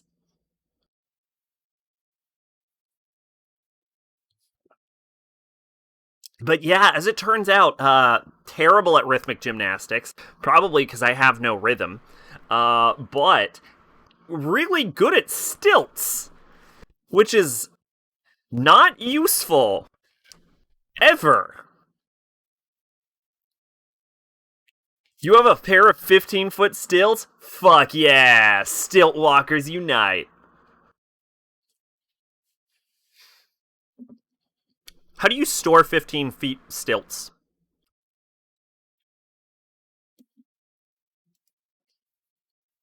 Oh, I thought this was a cute girl, and now I'm just very disappointed. It's just a cute boy with a no on his shirt. He literally has a no on his shirt. So even if I was into cute boys, he's not into me. It's on his shirt. See? Disappointing. Whoever designed that crest did not think it through, by the way. Very carefully. Fair enough. Sejiro no Marioko wa Bano Desu. Nailed it, clearly. The saint's magic power is omnipotent. Well, if it's omnipotent, what's the point of watching it? Say, a 20-year-old office worker is whisked away to a whole new world. Unfortunately for Say, the ritual that summoned her, meant to produce a saint who would banish the dark magic, brought 2 people over instead of 1, and everyone prefers the second girl over Say. But this is just fine by Say, who leaves the royal palace to set up shop making potions and cosmetics with her newfound bat magic. Business is booming, and this might not be such a bad life, after all, as long as her supposed sainthood doesn't come back to haunt her. I wanted the punchline to be, and it's not so bad, and then the hero fucking died, and it all came crashing down. And being on stilts would give a sightline advantage, really. It's true. It's true. This is done by Diomeda, who makes pretty decently animated stuff. Nothing that'll blow your brains back. Shout out to Fuka, by the way. as an anime. The thing I know the most about Fuka as an anime, I'm about to spoil the fuck out of Fuka. So like, here's what I'll say: is I will exit this page when I am done talking about Fuka, so that you do not get spoiled. Should you care about Fuka spoilers? But Fuka the manga, starting now, this was your warning.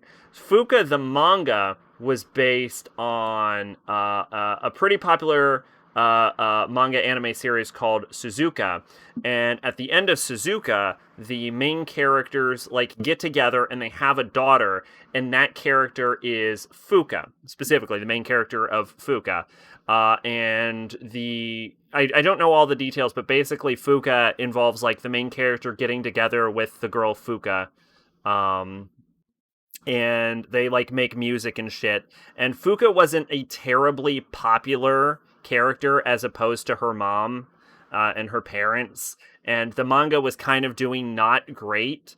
And so in roughly chapter 33, I think, of Fuka, Fuka gets hit by fucking Truck-kun and goddamn dies. And the rest of the Fuka manga is about the main character overcoming the death of like his crush slash friend slash girlfriend and like learning to make music almost sort of in her memory. But in the anime, apparently the author regretted killing off Fuka with a fucking truck. So when they adapted the anime, they like changed it so that the truck stops. So the anime has an ending where Fuka doesn't get killed, even though the most famous thing about Fuka, other than being the sequel to Suzuka, is that Fuka fucking dies in it. So there's your Fuka spoilers, I guess. Yeah, I'm done talking about it. But yeah, I thought that was a little interesting tidbits about Fuka. I've never read Suzuka or Fuka. Honestly, I intended to read Suzuka, but you know, obviously, I would only read Fuka if I was actually if I enjoyed the original. But I like that's like the big thing I know about Fuka is that it's the sequel to another popular romance series, and then they kill the fucking heroine. Like the titular character's just dead. But yeah, all right, and we're done. Anyway, Atelier Isekai. Honestly, this could be pretty interesting. Could be terrible. Could be interesting. I'm down. I'll see where this is going. Why do I just select yes on all Isekai series? I should look into that. I should get that looked. I should see a therapist about this.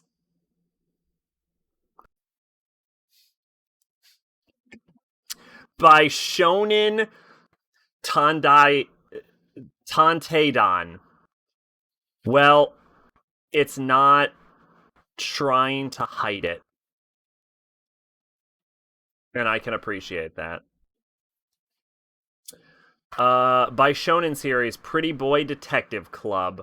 Mayumi Dojima, a second year student at the exclusive Yobinawa Academy Middle School, has lost something, a star she glimpsed just once 10 long years ago, but help is on the way in the form of the unofficial, secretive, and thoroughly mysterious Pretty Boy Detective Club, rumored to solve problems with the school, most of which they themselves might as well create. For reasons aesthetic rather than financial, these 5 gorgeous boys sweep Mayumi into their world of excitement, danger, and overwhelming beauty. So, first off, they're not even hiding that this is a cute boy fucking show. It's in the damn title. And interesting thing about Pretty Boy Detective Club. Detective Club was the like where the main characters of Rampo Kitan, not including Akechi, came from. So, fun fact: this is apparently created by Nisio SACing, which is interesting to me, and it is directed by Akiyuki Shinbo, who is actually pretty famous, right? Yeah, he did March Comes In Like a Lion, Arakawa Under the Bridge. He directed Bakemonogatari, Blood Royal, Portrait of Cosette, Dance in the Vampire Bunt. Yeah, wow. Okay, Does someone... Yeah, and this is a Shap series. Does someone want to tell me why they have an all-star cast working on something called by Shonen series Pretty Boy Detective Club? I don't... What the fuck? How's the manga? Or the novel? Mal doesn't acknowledge it exists! Fun fact about Itagawa Rampo, he made a big effort in getting his stuff in English in the 50s. Oh, alright. Theme song performance by Sumika... What the shit? Who did Hiroaka 2? No, not super familiar with these. Sound director... Like, I care about the sound director. No, yeah, these are like tried and tested people that they have on this for some fucking reason. Do they even have solid actors on this? Yeah, they do. What the fuck is this? This sounds like complete garbage, but it's made at... But it... They have, like, industry veterans on it. What the... What the... I feel like I'm looking at an alien! Title doesn't sound that, that worse. No worse than Pretty Soldier Sailor Moon. Yeah, that's... You're not wrong, I guess.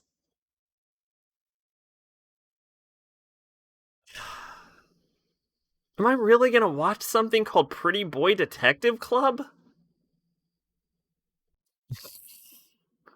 Think something broke, Sakuraba. This is so weird. Like, if you're not I don't know how to convey what this would be if you're not familiar with these people. This would be like, I don't fucking know. Like if J.R. Martin and what's his name? He did The Dark Knight. Who did Dark Knight?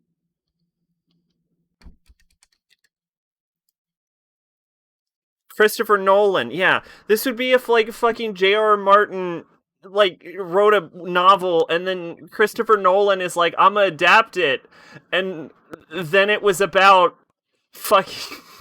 It was fucking about, like, people owning a pet shop. Like, you look at it and go, what the fuck is this? Why did they make this? Is this secretly good? What the fuck is happening? Okay, for the sheer spectacle of it, I need to know what's happening. I don't know if this is gonna be good or not, but, like... What the fuck is this?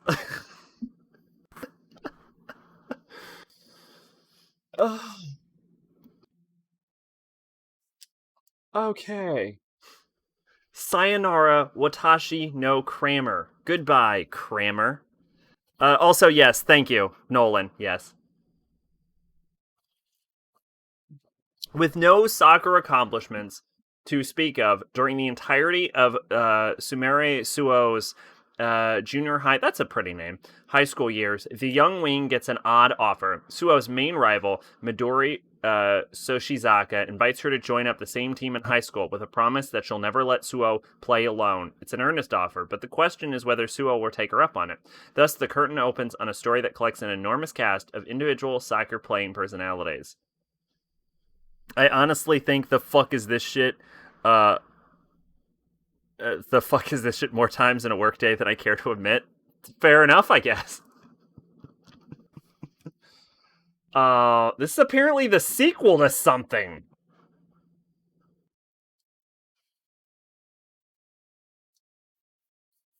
I have a weird... Oh my god, that's a rich girl doing a rich girl laugh. Oh my fucking god. There's a prequel movie also coming out. Outside of Persona, I've never heard the name Suo in any other piece of Japanese media. There's a prequel movie coming out later. How's the manga on this? I'm gonna be on. Oh, this is a very familiar art style. This is this the same art style as Your Lie in April? It is the same art. Yes, it is. Fuck yeah, I'm a nerd. Yeah, I don't. It's weird. I haven't seen Your Lie in April. I'm sure I'll love it, but I keep things like that in my back pocket for if I'm feeling super sad. Um, yeah, I have a good feeling about this. I don't know what it is. I feel it. Especially when an email comes in that's a little more than a bullshit acronym soup sandwich. Do you have an example you can share? Or could you make like a simulacrum of an example, for example? Because I'm very interested in what a bullshit acronym. Why am I drinking coffee? I should be drinking tea. What the fuck is wrong with me?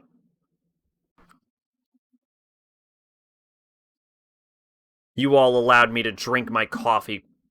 I'm blaming you for this.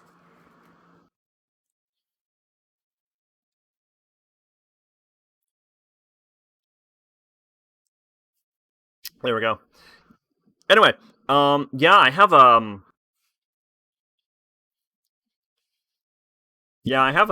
I'm interested. I want to see where this is going. I have a good feeling. I don't know why I have a good feeling. Not really, as most examples require appropriate security clearance. That's fair. That's fair. Um, let's see. Super Club. Second year high school student Kogoma doesn't lead a very interesting life. She has no parents and no friends nor hobbies to keep her daily life busy. One day, she acquires a second-hand Honda Super Club motorcycle and rides it to school. As time goes by, not only does Kogoma have a new adventurous life, but she also forgets precious friends thanks to her precious little motorcycle. Well, that just sounds depressing. Okay. Blue Reflection is a video game.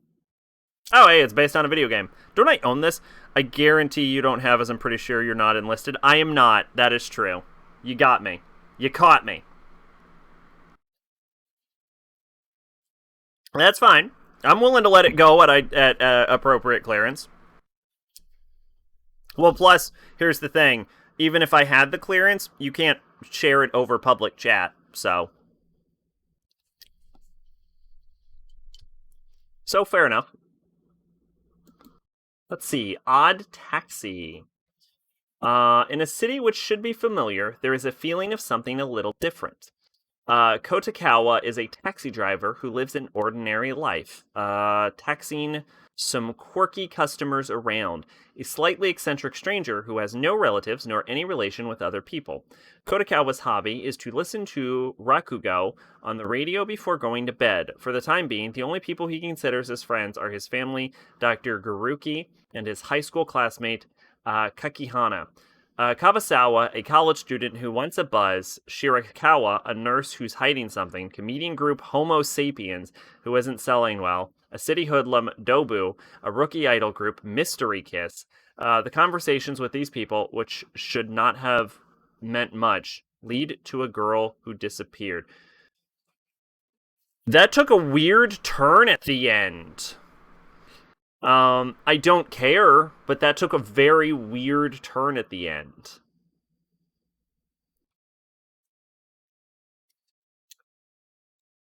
Let's see. Yukinaro Mug Cupmo. Let's make Mug 2. I can share an example of a request for work reason that will make you go, is this full on crack? Alright, I'm down.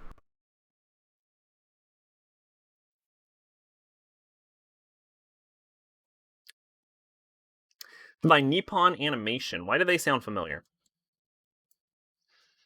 Because they've been around for fucking ever. Yeah, that'll make you sound familiar.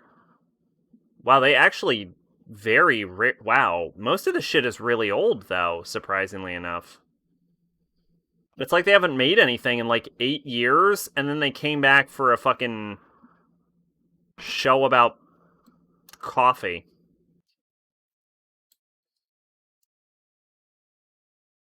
Yeah, most of the stuff is like 1 billion years old. What the fuck?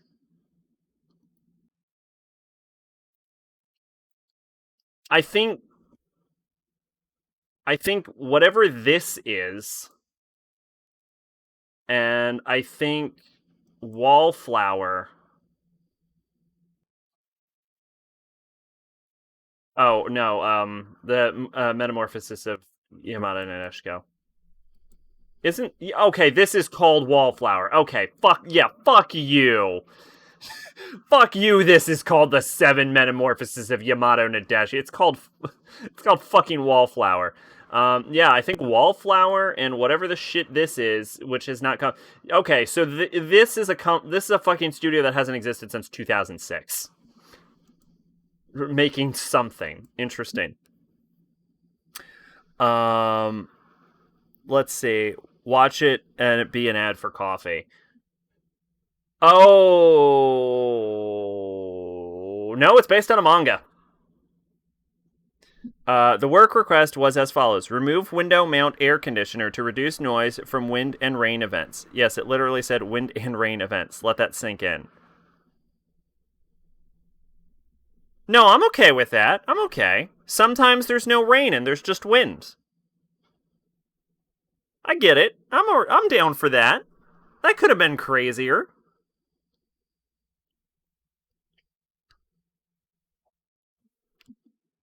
Although, it's gotta suck to be in that room there. Because it sounds like there's no fucking air conditioner anymore. Okay, the city of Tajimi, located in the southern part of Gifu Prefecture, Japan, is famous for Mino earthenware. The city is dotted with historical pottery producers and ceramic art museums. It has facilities where you can try your hand at making pottery. And I didn't expect this to be about pottery. And many restaurants that serve food on Minoware dishes. The story begins with high school girls move to a shopping street in Tajima. Many encounters await her and her friends, town folks, ceramic art, etc. What will she discover in this town famous for ceramic? I bet these are like 5-minute episodes. Yeah, because look, it's gonna broadcast at Saturdays at 5:55 JST. So yeah, this is 5-minute episodes. It rains with no wind too. Yeah, I can see that. They're not events. Unnecessary use of the word to sound smarter. Yeah, it is weirdly. It is a weirdly. I would say if I had to get the word event in there, I would say in event of wind and rain. I think I think I would rearrange those words. I probably you're right. I probably would just cut the word event entirely. But I don't think that's that crazy.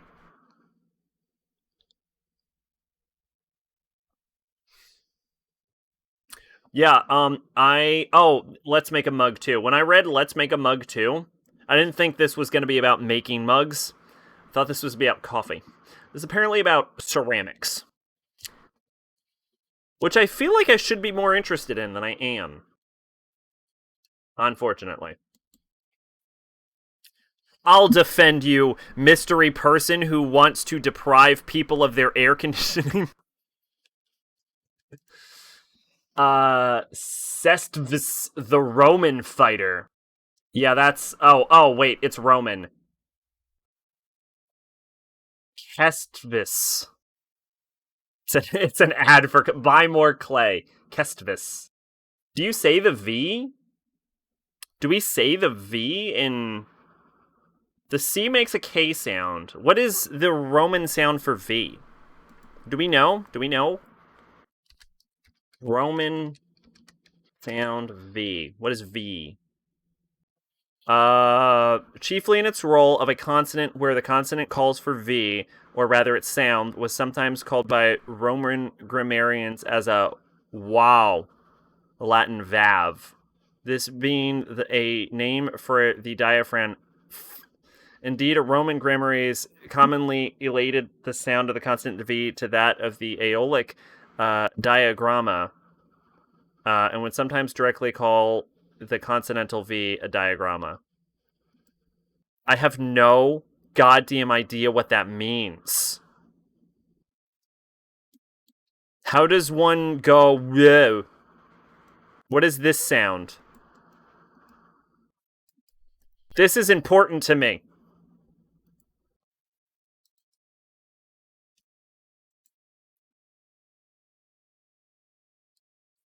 Wow. Wow. Wow.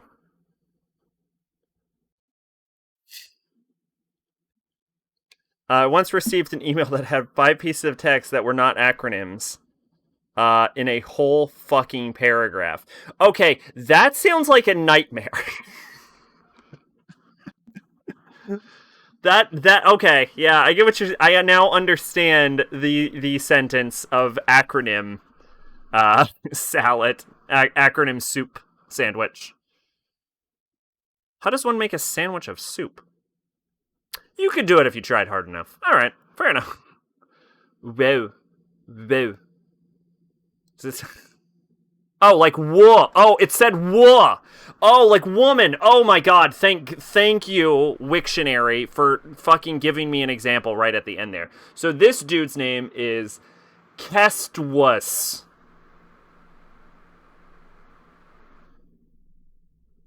That was not worth the effort I put into figuring out what this dude's name was it? I'm sorry, that was a waste of everyone's time. We went through all of that just to get it Kestwas. 54 AD.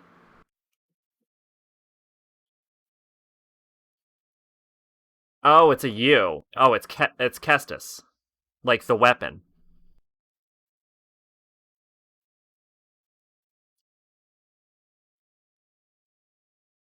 God fucking damn it.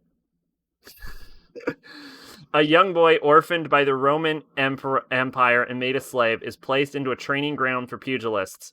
It is here that he begins his journey to defy fate and fight for his own freedom.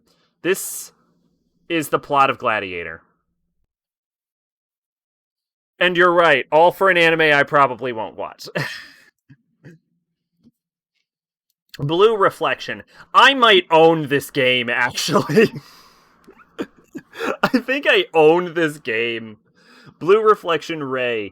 A clear summer sky spreads over the Hashinomiya Girls' High School. This story begins with the belated start of school life for Hinoko Shirai, who has just recovered from a leg injury due to a tragic accident. The magical sisters Yuzo and Lime bestowed her with a special power to become a reflector.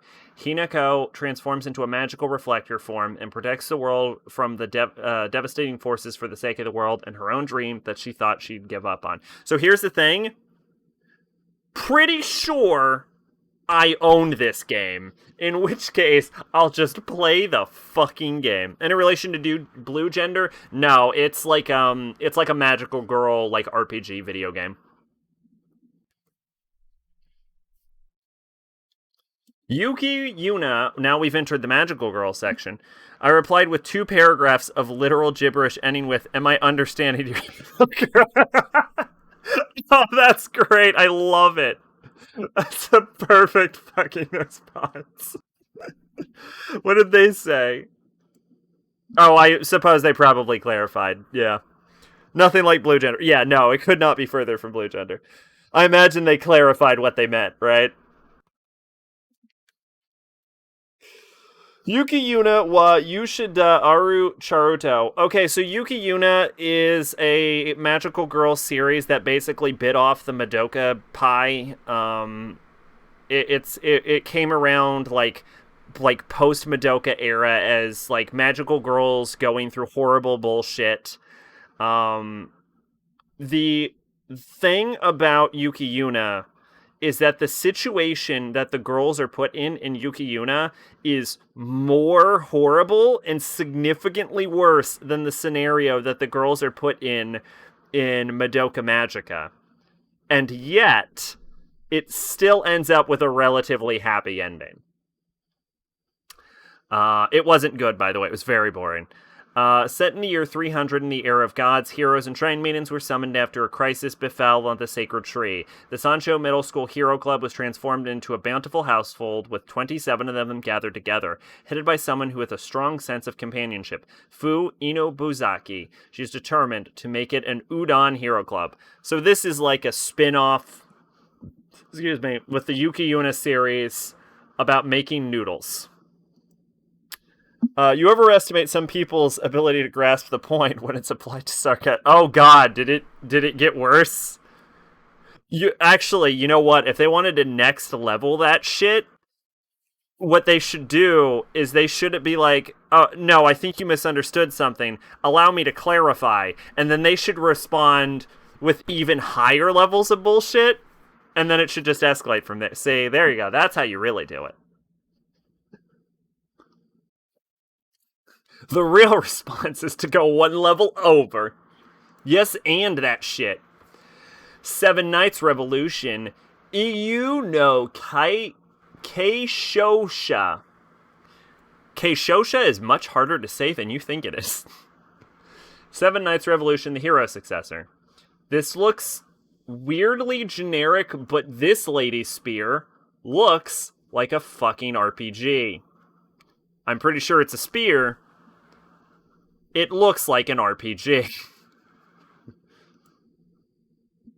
Seven Knights Revolution, Io no Keishosha, is set in a world where aeons ago, valiant heroes fought against the forces of destruction. While their deeds passed into legend, the powers of these heroes were later inherited by successors, who fought to protect the world. One day, Varia, a successor of the Seven Knights, saves an ordinary boy named Nemo. I said Nemo. From the forces of destruction. During the ensuing battle, Nemo summons the powers of a hero and becomes the successor as well. However, Nemo's hero is stranger, that is unknown to history, and so an epic journey where the past and present collide begins. Can I get a magical girl that isn't based off of H.P. Lovecraft for once? They threatened charges. My SSM, who I BCC'd because I knew they'd pull that shit, told them to get the fuck out of his office when they tried it.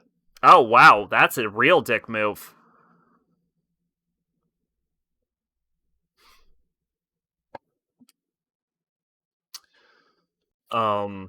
Let's see. Source Crunchyroll edited? Oh, is Crunchyroll publishing this? Source game. See, here's the thing we've got to acknowledge. Fantasy anime is terrible. I can't think of a single fantasy anime that's like straight fantasy that's good. I mean, I guess Denmachi's okay. But I can't think of and I guess Berserk's okay. But I can't think of a fantasy anime that's not Danmachi or Berserk that's that's worth any shit at all. Rage of Bahamut? I've heard good things. Fair enough. Okay. Alright. Full Metal Alchemist. Alright. You know what? This might be called being wrong. This One Piece is fantasy. Okay. Alright. Okay. Yeah, this is what being wrong looks like. Violet Evergarden. Mononoke. Black Clover's pretty decent. Okay, so I'm wrong. So I'm just wrong. I'm just straight up wrong. Do you mean Mononoke like this Mononoke with the Medicine Man? Claymore? Yeah, I might apply the point with sarcasm backed up by fact and logic, but still absolutely vital to CYA when you do it, even when you're in the right.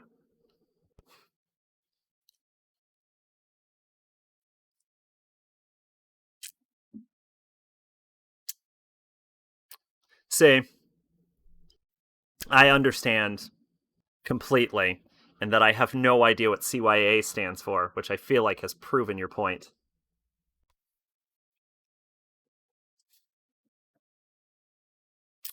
Yeah, Claymore's okay. Claymore goes to shit in the manga. CYA, cover your ass. Ah, gotcha. Now I understand.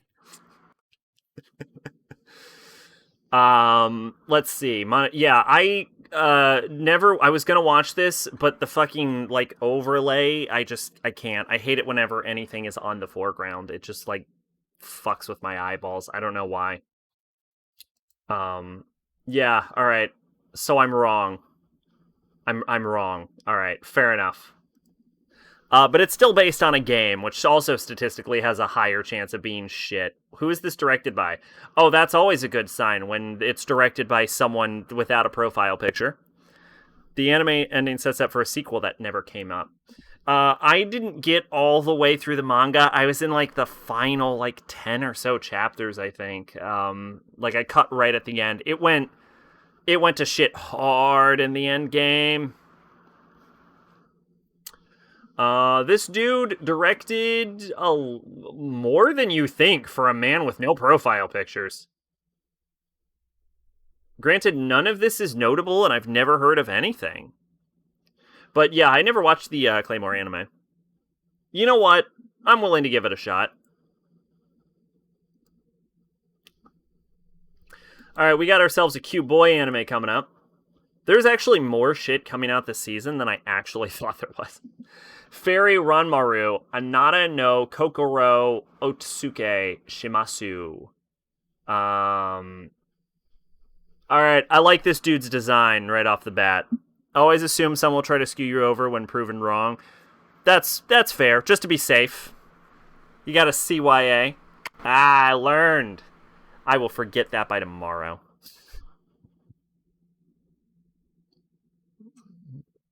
Let's see.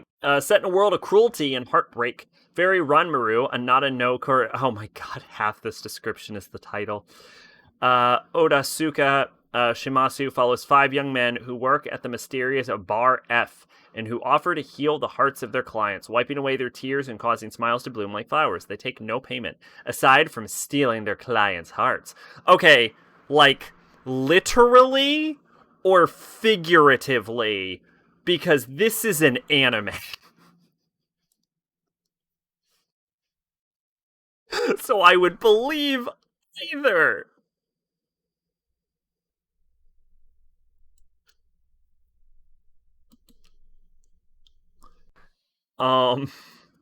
This is a grabbing title. Battle Athletes. Daiun Dokai. Restart.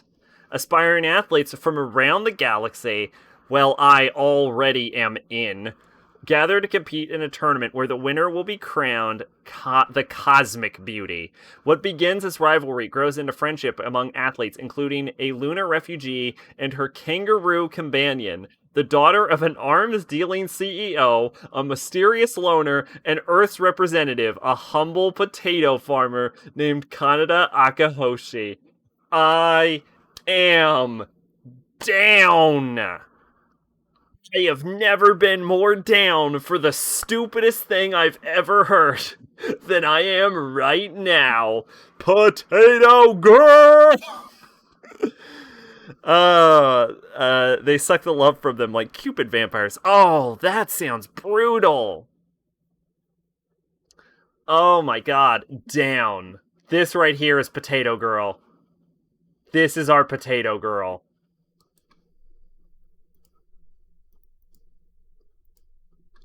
God damn it. Get on my plan to watch list. I want to watch about fucking Potato Girl. Card, fight, Vanguard, overdress. What about rap battle anime? Remember that? I do. You're right. That's not the stupidest thing I've ever heard. It wasn't even close. There was rap battle anime. We've seen some really stupid anime on this.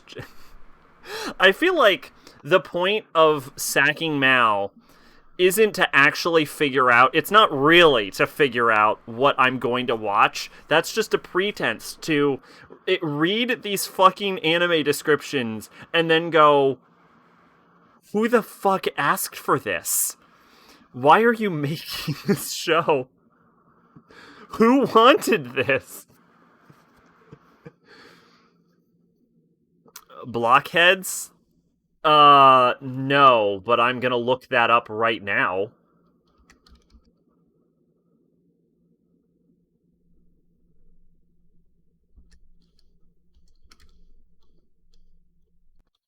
I got nothing.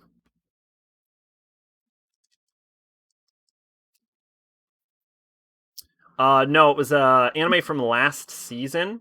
If you want to look it up, let's see if we can't find it real quick. Pow pow pow pow pow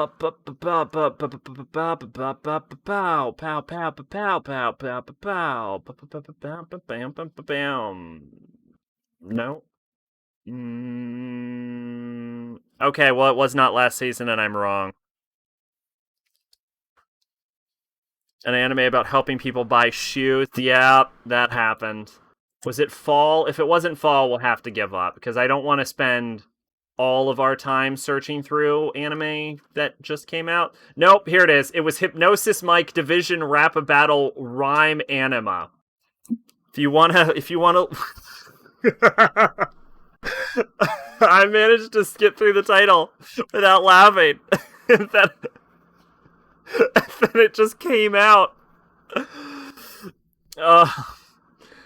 Anyway, yeah, Hypnosis Mic Division Rap Battle Rhyme Anima. If you want to see it. Card Fight Vanguard Overdress. Yu, that's a terrible name, is a boy living in Kanazawa Kage Prefecture. He is 15 years old and is in the third year of junior high. He has the ability to sense the feelings of others. I thought this was about card fight. But he's troubled by the fact that he cannot say no when asked. This seems like this would really help you cheat in a card game. One day, Yu could no longer stand going along with his sister's hobby, so he ran away from home. The one who saves him is Megami Okura. Megami invites Yuya into a nighttime amusement park called Wonder Hill, where her friends hang out. At the amusement park, Yuya meets Megami, Zakusa Ishikame, and Tamari Seto, members of Team Blackout, a group that meets to play Vanguard every night. Tonight, a serious fight for the team's flag will take place. Blackout's leader, Danji Momoyama, and the mysterious and powerful fighter Toya Ibata. As Yuya stares at them, the card fight is soon eroded into a world of images. This is how Yuya encounters Vanguard, a world he's never seen before, and is drawn in by its powerful allure, making new friends along the way. Source, ANN. Card fight, you need to chill the fuck out with your plot. That's way too much going on. And it sounds interesting, but I also refuse to watch a fucking anime about a goddamn card game. One day, Yuya solved the Millennium Puzzle. Look at what is happening in this image. We've got like a fucking lady in like traditional clothing. We've got Thug Man getting ready to punch you. That's just me in a suit. We've got this fucking dude with a crystal on his neck. We got fucking Discount Taya Gardner, and we've got a fucking blonde loli that's absolutely going to arrest you. This is Dinosaur Biori. We finally reached the kids' anime. The story follows the lives of three modern-day dinosaurs as they share a room in Dino Manor apartment complex. Alright, well, good for them. You watched Yu-Gi-Oh! Sac. Not willingly. Duel Masters King. This is a sequel to Duel Masters King, which is a sequel to Duel Masters, which is a sequel to Duel Masters, which is a sequel to Duel Masters 2017, which is a new series. The balance of the creature world is starting to crumble. A talking deck case named Decky, I hate this, comes to the human world in search for a duel master to preserve equilibrium. There he sees Joe's power to create creatures. There's a fucking talking card holder. This kid has a D in his hair.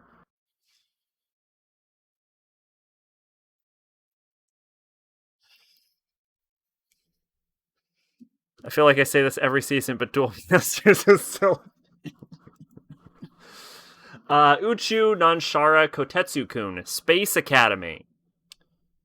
Follows the daily lives of Kotetsu-kun, who aspires to be an astronaut, and friends at the Animal Space Academy as they pursue their dreams. Yup. Atu Soccer Panda Mifanda. It's a short anime based on Mifanda, M-I-F-A, Music Interact Football for All.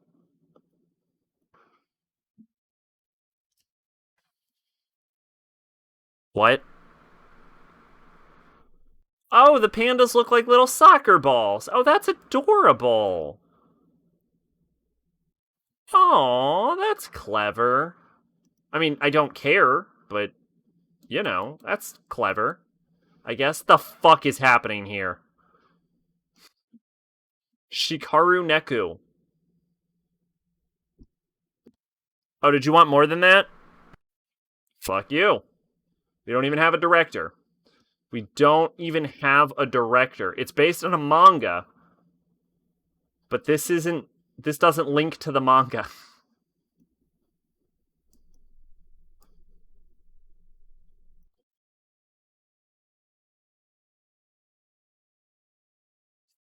Because the manga's not on MAL. Well, it doesn't even have an animation studio. How do we know this is coming out? Are we sure this is real? Are we sure someone didn't... There's no producer, no licensor, no studio behind it, unknown episode length, has not aired yet. The only thing we know about this is its name and its air date.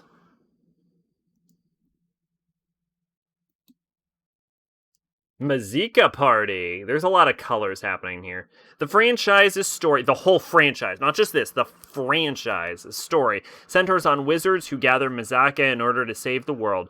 Junior high student Kezuru wakes up after a strange dream featuring himself as a wizard, a creature called Mazin, and a mysterious girl. The next day, his friend Kurachi proudly shows off his newly launched Mazaka Party card game. God damn it. To Kezuru's shock, all the characters drawn in the game's cards are just like the ones in his dream. Meanwhile, Kezuru receives a notification for an event at a major international company, Mazaka. Intrigued, Kezuru goes to the Mazaka store as directed, only to meet Mazaka CEO himself, Jeff Johns. Isn't he a famous comic book dude, Jeff Johns? Jeff Johns is like a real guy, right? Yeah, he's a famous comic book writer, Jeff Johns. Midori was made by one guy and shown at art house films, so these things happen, I guess. Yeah, you're right. Are these card games even real? I don't know. Apparently Jeff Johns quit making comic books, though, and decided to found himself a card company. John says, I have great expectations for you, and hands Kezuru Mezaka gear. On his way back home, Kezuru is attacked by an airship-like creature. Just when he thinks, this is it, to himself, his Mazaka gear erupts and a magic book appears. When he scratches a card, he seals a contract with Baranyu, a Mazin creature. There's an odd remixed fusion between an airship and a cat. An airship? The mysterious girl, Anya, says Kezuru and those of his ilk will be the true wizards who save the world. Amid all these mysterious revelations, Kezuru enrolls in the Mazaka Academy. There's an academy. This is like 4 seasons of Yu-Gi-Oh! All at once. Engages in Mazaka Party card battles alongside his partner Mazin. This is like they tried to cram the first 4 seasons of Yu-Gi-Oh! Into a single show. What the fuck? Who's playing Jeff Johns? It doesn't tell me. Damn it.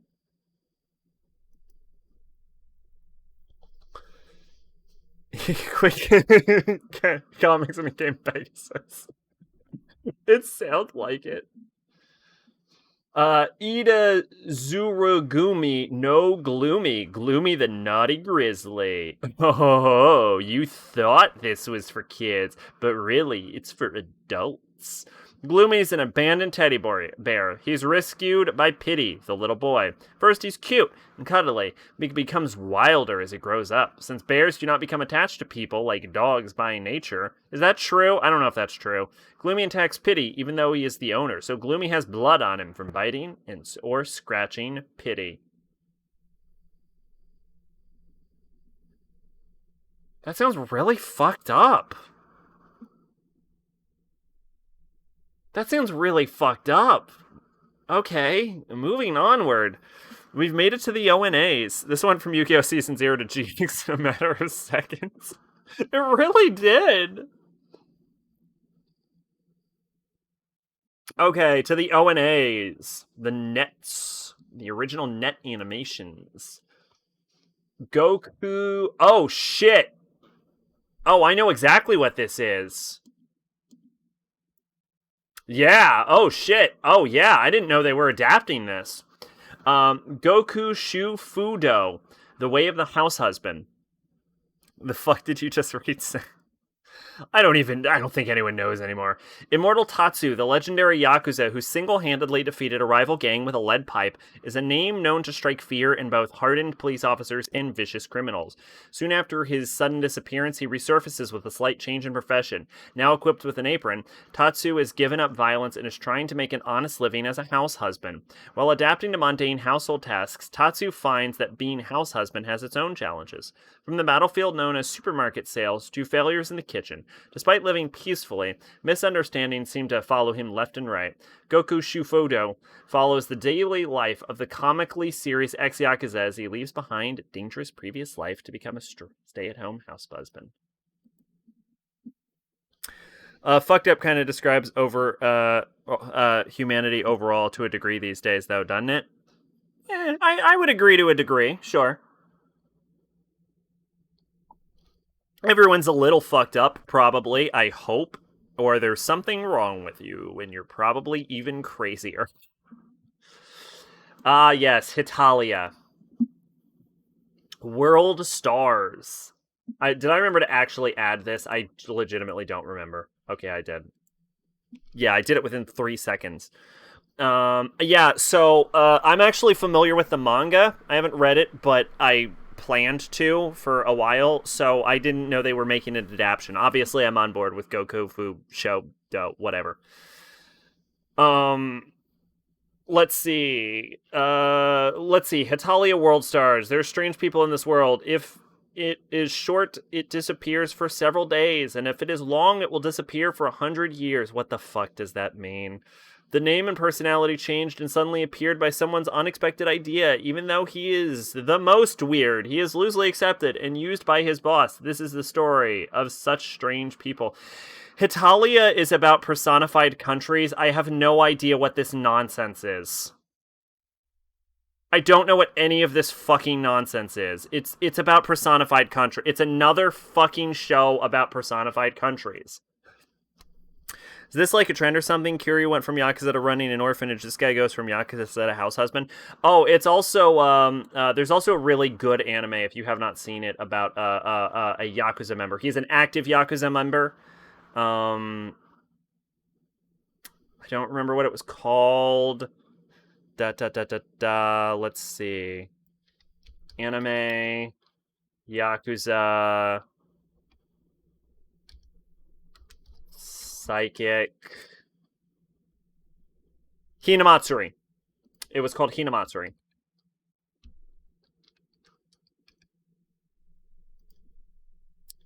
Yeah, so basically a teenage girl from like another universe ends up in our universe, and she ends up getting adopted by a Yakuza member. He doesn't quit being in the Yakuza, but yeah, it's like a cute little father-daughter story about a Yakuza guy and his kid. Recommend it. Good show. But anyway, yeah, Hitalia World Stars is about the Access countries in quirky shenanigans. You know, in retrospect, this is probably Japan apologists. Like, being like, look, we weren't that bad during World War II. Pasta.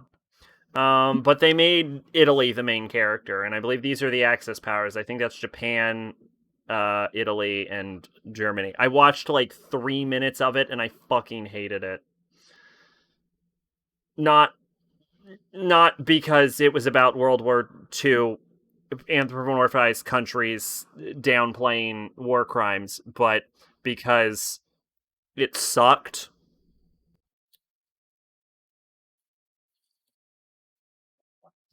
Haha, lol, Nazi Germany, you're so quirky, ooh woo. Yeah. I like that wasn't even why I stopped. It was just not good. But we talking about Yakuza games? We're talking about the trend of like Yakuza like hardened Yakuza legends retiring and then like getting kids in like anime and games.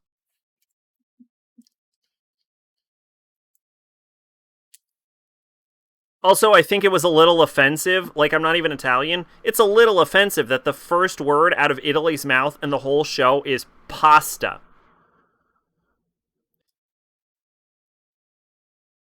If I was Italian, I would be offended by that.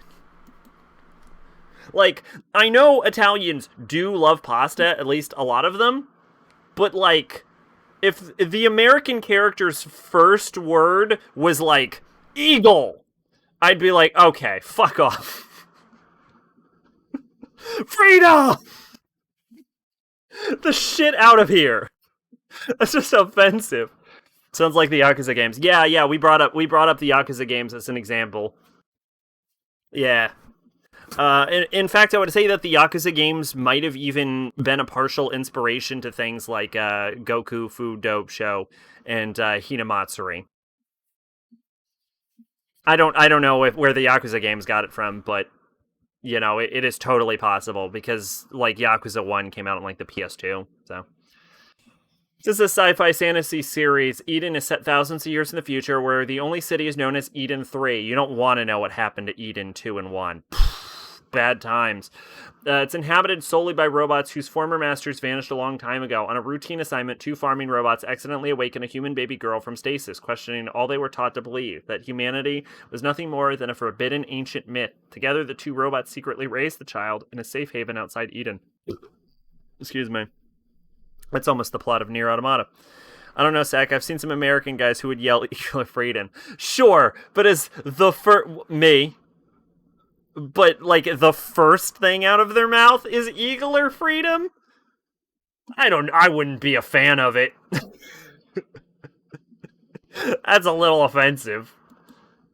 Similarly, if I was Italian, I wouldn't appreciate the first thing out of Italy to be pasta. Like, Italy is not an old-ass country with, like, hundreds of years of history to draw from. No, it's just pasta. The fuck out of here.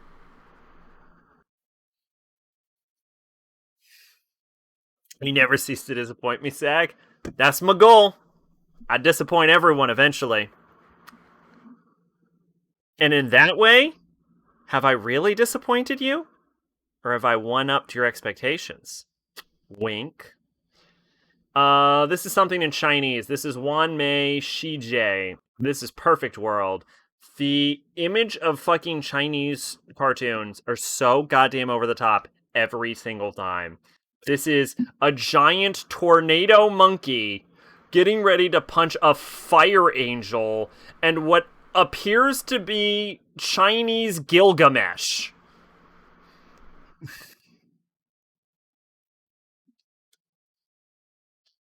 I will have you know that my exes are all very satisfied.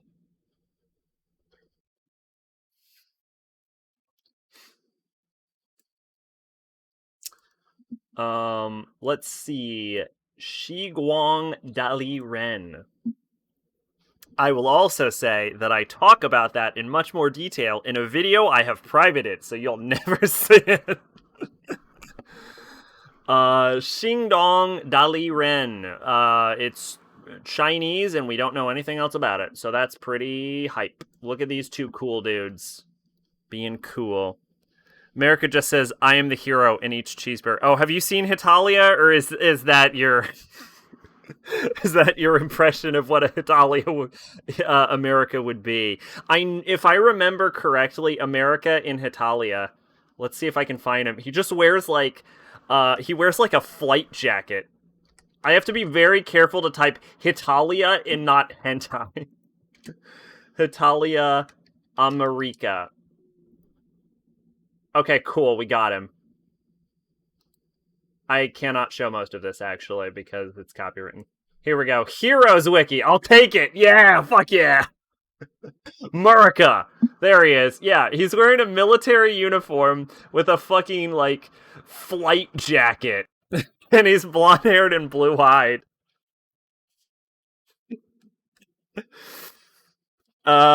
Chinese cartoons are always about the same thing. What was that thing I was? I don't remember. They're always about cultivators. It's always like wushu cultivation shit. I've seen some of Hitalia. Alright.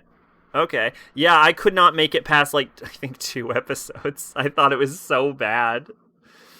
Oh, shit.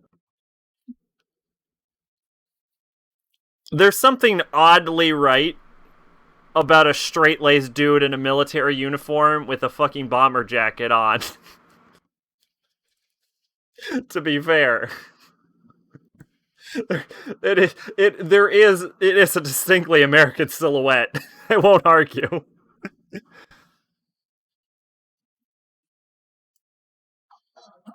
Fucking cowboy, fucking cowgirl, how the fuck are you doing? So tell me, you can... It's not wrong. Dao Mu Beiji Zi Quinlin Shenshu. This is also just 2 dudes back to back, but these dudes are cooler and older looking.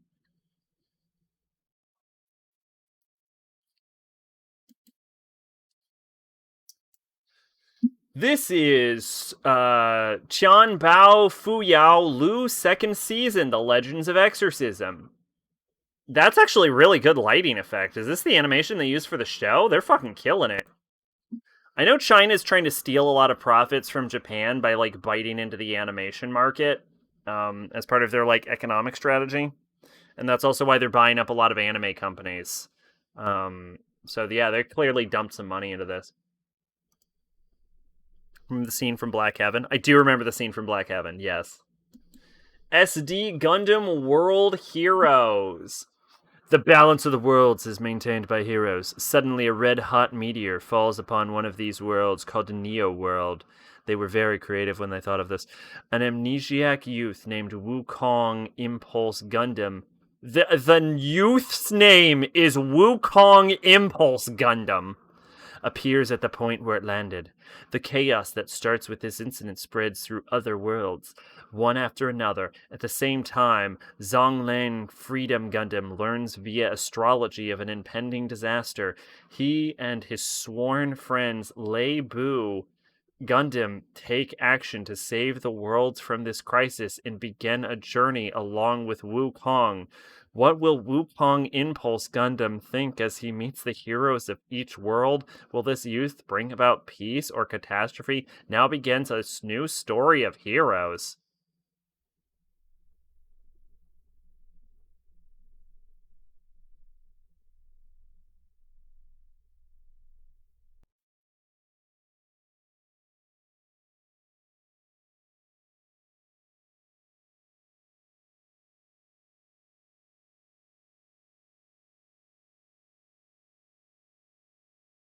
What? The fuck was that nonsense? They already bought a significant portion of Activision Blizzard. Yeah, they're buying a lot of game companies too. This Gundam is Chinese. This is both, I think, because it's directed by, like, this seems to be a Japanese animation studio working on Gundam, but marketed to the Chinese audience.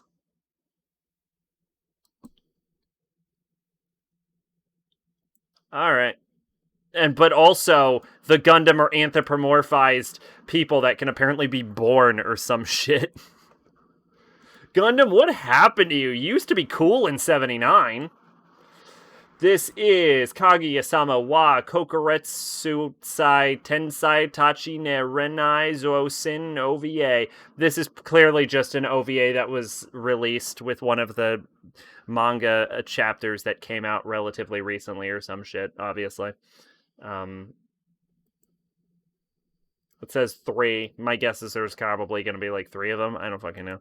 Thought Japan and China didn't like each other. Here's the thing. America and China don't like each other that much either, but we'll fucking take their money. I mean, it's that kind of situation. Like, most countries are not big fans of China, but money's money.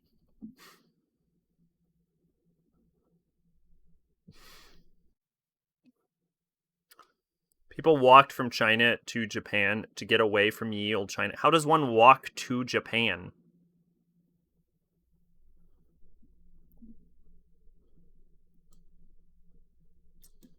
Dungeon ni dae wo motomeru no wa machigaturu daru ka is the 3rd OVA. This is clearly Ainz and Hestia in a bathtub. You cannot fucking fool me with this shit. I remember kind of liking SD Gundam as a kid. The only Gundam I've ever experienced is the Gundam Seed manga, and I have never experienced any other Gundam because it was the worst. And I was incapable of even, like, looking at mech series for years after reading it because it was so bad. Try getting something that's not made in China, not terribly, unfortunately. Well, yeah, China makes a lot of, like, shitty, like, cheap products. So if you're buying shitty, cheap products, you're probably buying it from there. I actually have been buying a lot of shit made in Iran. Iran, I think? Yeah, Iran, weirdly. And not even, like, intentionally. Like, I'll just pick something up and it's like, made in Iran. And I'm like, that's cool, I guess. Japan was at one point time a peninsula. Case in point, literally almost everything Apple is made by Foxconn, a Chinese state-owned company. Okay then. Yeah, a lot of like stuff, like a lot of like components are also made in China. I think it's pronounced like Iran.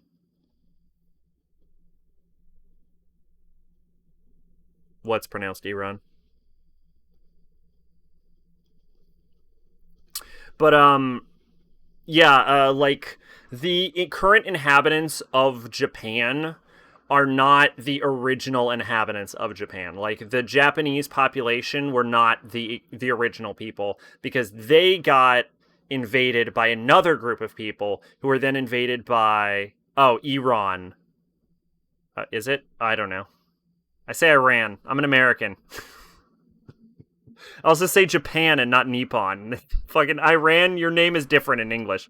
But yeah, the original inhabitants of Japan were invaded by a different group of people who then got invaded by a third group of people who then have been invaded by a fourth group of people who are the actual current inhabitants of Japan. So yeah.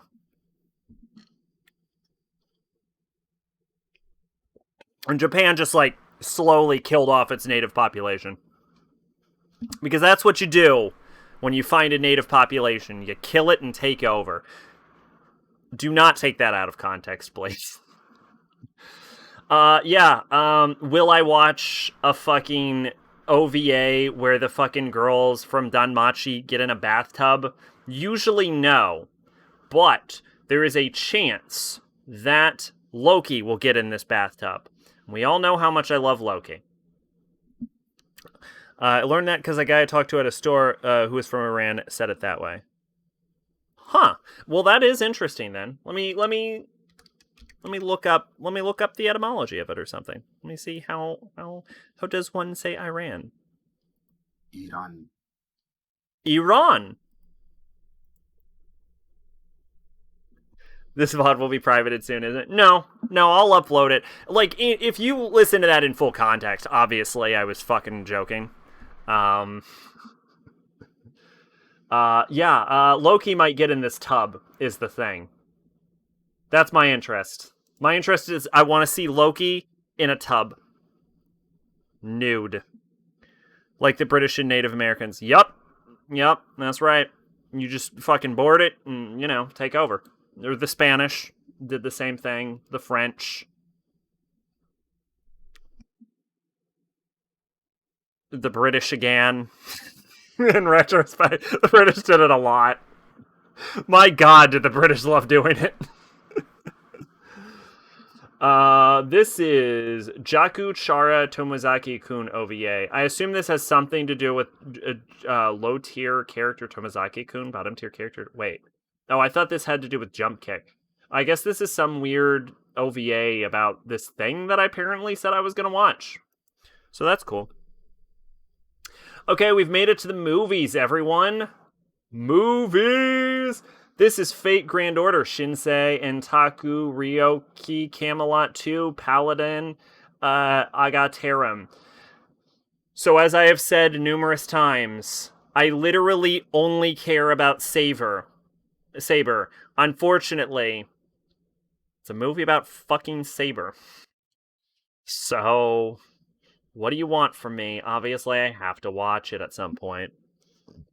Must suck being a Brit visiting India. Well, a lot of, formerly British natives live over in India. I'm sure everyone's cool. Maple beer, that is all. I don't like beer or maple syrup, but I could see them working really well together. I can't wait for this to be over because I'm holding my bladder now. Sindonia no Kishi I Sumugu Hoshi. This is a movie about Knights of Sindonia. After the Earth was destroyed by a mysterious Okay, this is a sequel movie. A mysterious life form known as guana, surviving remnants of the human race. I hear the manga's good. I think the anime, I heard wasn't as good. A cannabis-infused beer, then? Fun fact, I have never done illicit drugs. Ever. I would be able to claim I'm straight edge, but we have all seen me drink way too much vodka to believe that fucking lie. I mean, I've, taken an aspirin or something. I've never taken an aspirin. I've taken an ibuprofen or something.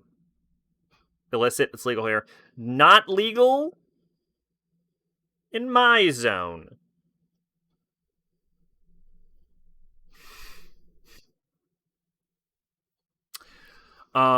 Surviving remnants of the human race escaped in space an enormous generation ship Sindonia. Having drifted through space for millennia, Sindonia found itself once more under attack from guana. Also, never had a cigarette. For the first time in a century, once again facing the threat of extinction, a temporary victory against guana was eked out thanks to the human-guana hybrid Sumugi Shiroi. You can do it. You can do it. Shiroi, and ace guardian mech pilot Nagate my ability to read has turned off, apparently. Tanikaze. Fun fact, I've been secondhand stoned before. Weird, but fun experience. I imagine that person must have been really, really high for that to have occurred. 10 years later, the people of Sindonia enjoy a brief respite. Peaceful days pass, during which Sumugu begins to realize her feelings for Nagate, who is celebrated as the hero of Sindonia. However, as Captain Kobayashi has always known, as long as the guana remain, peace cannot last. The decision is made, a final battle, upon which rests the fate of humanity's last survivors as the end approaches. Will the crew be able to protect those they love? So this is like the capstone to Sidonia. All right, fair enough. This is Christ, Detective Conan. Cedar no yo ni kotoba ga wakigaru. Words bubble up like soda pop. That is a cute fucking name. Oh, I love that. I don't even care what this is about. I love the name. Zach used to be straight edge. See here, pictured as poster boy. How the mighty fell. No, just was in my buddy's toke room one day long ago while he was token. Ah, I see. I gotcha. The visual features the tagline, I met you in my 17th summer. The boy meets girl story depicts how words and music bridge the gap between Sherry, a boy who is terrible at communicating with other people, and Smile, the girl who hides behind a mask. They meet in a mundane suburban shopping mall in a provincial city. Cheryl always wears headphones.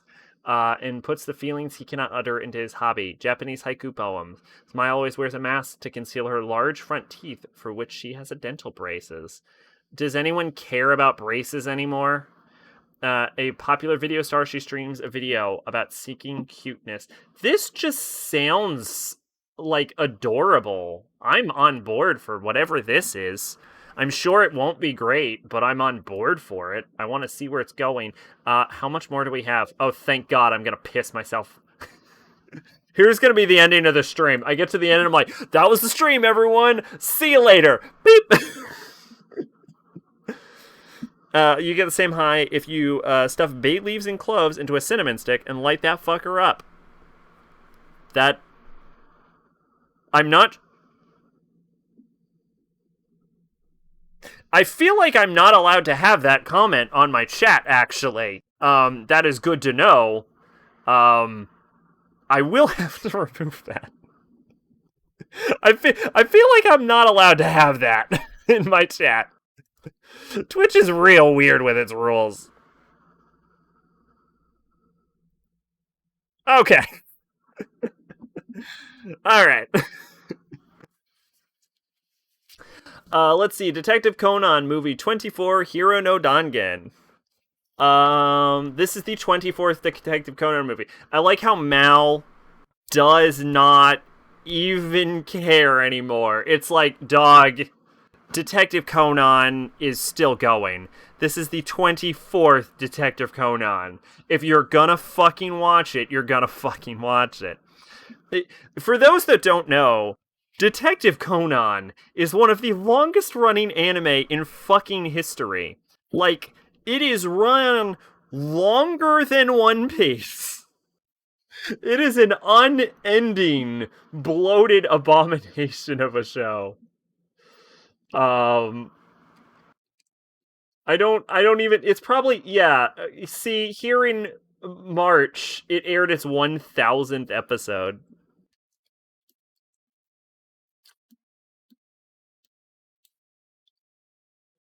March of something or another.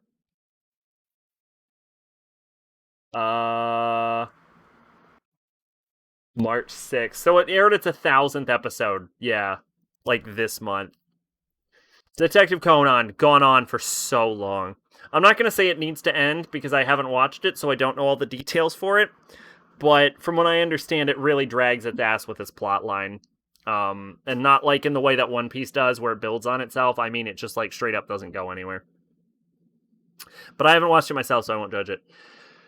Mobile Suit Gundam Hathaway's Flash. Do you know the Nejin? If you know it, then I'll take you there. The year is UC, I believe that's Universal Century, 0105. 12 years have passed since the end of the second the second Neo-Zeon War, Char's Rebellion. Yeah, okay, it's Universal Century. Even after the Access Shock, which seemed to indicate the future of humanity and the Universal Century. Yep, there we go. I nailed it. I know my Gundam. I've never seen Gundam. The world is still in a chaotic situation where intermittent military conflicts continue to break out. The Earth Federation government is more corrupt than ever, and its leadership has not only accelerated Earth's pollution, but also implemented an inhuman man-hunting policy in which civilians are forcibly exiled to outer space. The anti-Federation government organization MAFTI, led by someone called Mafti Nouveau Aaron, has taken a stand against the corruption of the Earth sphere. MAFTI carries out fierce acts of terrorism, assassinating high officials of the Federation government, one after another, but it gains a certain level of support from the populace who are growing more opposed to the Federation government. The person who calls himself Mafti and leads this organization is Hathaway Noah, the son of Bright Noah, an officer of the Earth Federation forces who once participated in the 1-year war.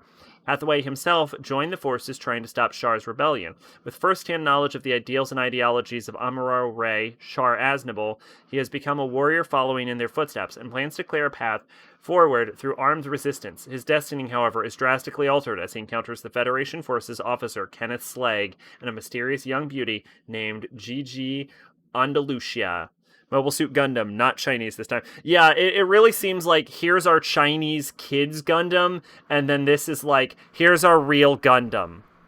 Like, it's even in Universal Century timeline, which is like I think is Universal Century was the first Gundam timeline, and I think it might be the main Gundam timeline. So the other one's like, here's kids Gundam, here's man's Gundam. Now, I guess you can watch it if you're a woman too. But that's definitely the feeling I'm getting from that. Bang Dream Movie. God, there's more than I want there to be. Oh God, don't piss yourself on stream again. Bang Dream Movie episode of Rosalie 1. Yakusoku. Oh fuck it, I'm going to the bathroom. Oh my God, I'm gonna be back. So we'll finish the last like 8 things. God damn it.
I am back. That was nice. That was good. That was the sweet release we all wanted. Let's see. Mobile Suit Gundam, not the Chinese this time. 50-year-old man's Gundam. Yes, again. Technically a joke, but I don't want to elaborate on that. At Sacrobolic, technically better to piss oneself than the alternate scenario. Yeah, your bladder bursting. That's what killed Agamemnon. He was so afraid that the Trojans were going to get him that he just never went to the bathroom. It didn't work for him. Didn't solve his problem. Bang Dream Movie episode of Rosalia 1 Yakusoku. Based on Bang Dream, which is an idol show. No! Fuck! No! I was technically referring to shitting yourself on stream, but that's worse. Oh, yeah. That's... Oh my God. I couldn't even imagine shitting myself on stream.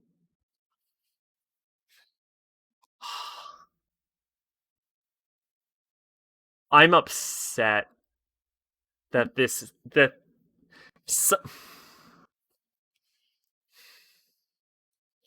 of of all of the anime that just gets dropped or fucked over in its adaptation, that they change the ending. Of all of the good original anime that exists, fucking Shoujo Kageki Review Starlight somehow got a goddamn sequel. Reality is poison. Bang Dream sounds like an anime about an upcoming JAV star. You're not wrong. And I kind of think that every time. Starlight. It's a distant star long ago and in the far future. Two girls who were struck by the light of the stage in this play exchange their destinies. Two people stars waiting on stage to burn out ordinary fun and joy and fulfill our destinies. A destiny to become a blast furnace at 5 years old. What a danger. Eventually, the two will meet again. One continued to stand on the stage of tragedy. The other jumped in, separated, jumped in, rewrote their destinies, and created a new chapter full of light. No girl was burned and fell from the tower, nor was she imprisoned. Then, what is the end of that new chapter? Starlight is a story of an unknown author. Where does the light come from? Where does it go? Who is starring in this story? I want to see it. Hey, Hanako Ashihiro, a third-year student at Seisho Music Academy? Fuck you, Review Starlight. You're a fucking piece of shit. I can't believe it got a fucking sequel. I'm upset about that. My god. Ucho Senken no Yamato to Io Jidai Sekirei Seireki 202 Nen no Sentaku Star Blazers Space Battleship Yamato 2202. It's a compilation of Ucho Senken Yamato 202 I know Senshi Itachi, which I'm honestly don't know what that is. Battleship Yamato, though, is a very famous sci-fi anime. I've heard it described as Japan Star Wars. Very very famous Japanese old school fall 1974 sci-fi series. All I gotta say about it, because all it's got to say about it. Alright. What do we got now? Iga Daisuke Pompo-san the movie, also called Pompo the Cinephile. First off, Pompanetta is goddamn adorable. Speaking of Japan equivalent to something, my friend is watching Legend of the Galactic Heroes. Oh, yeah, I've always meant to, she does not like it. I've always meant to get around to it. How can one not like Legend of the Galactic Heroes, the greatest anime ever created, of which invalidates the existence of all other anime? I've actually never seen it. I've always meant to get around to it. I think Elise enjoyed it, but I don't think she super enjoyed it, right? Okay, am I allowed to call someone out on this? I don't. Whatever. I'll fucking look.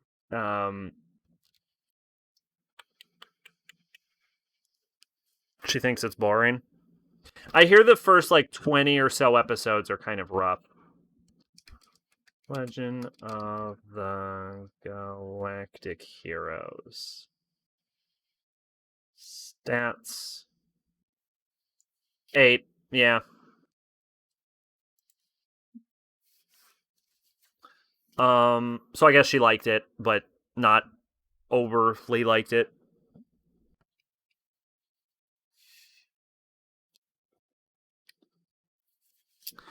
The series centers on Joel Davidovich Pompanetta.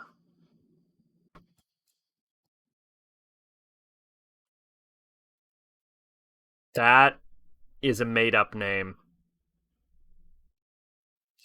Pompo-san, a talented film producer at the movie capital, Nollywood. Well, I guess if she's American, it might be a real name.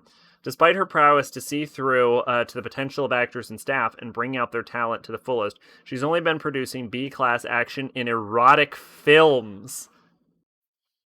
You mean to tell me that this little lowly cinnamon roll makes porn movies?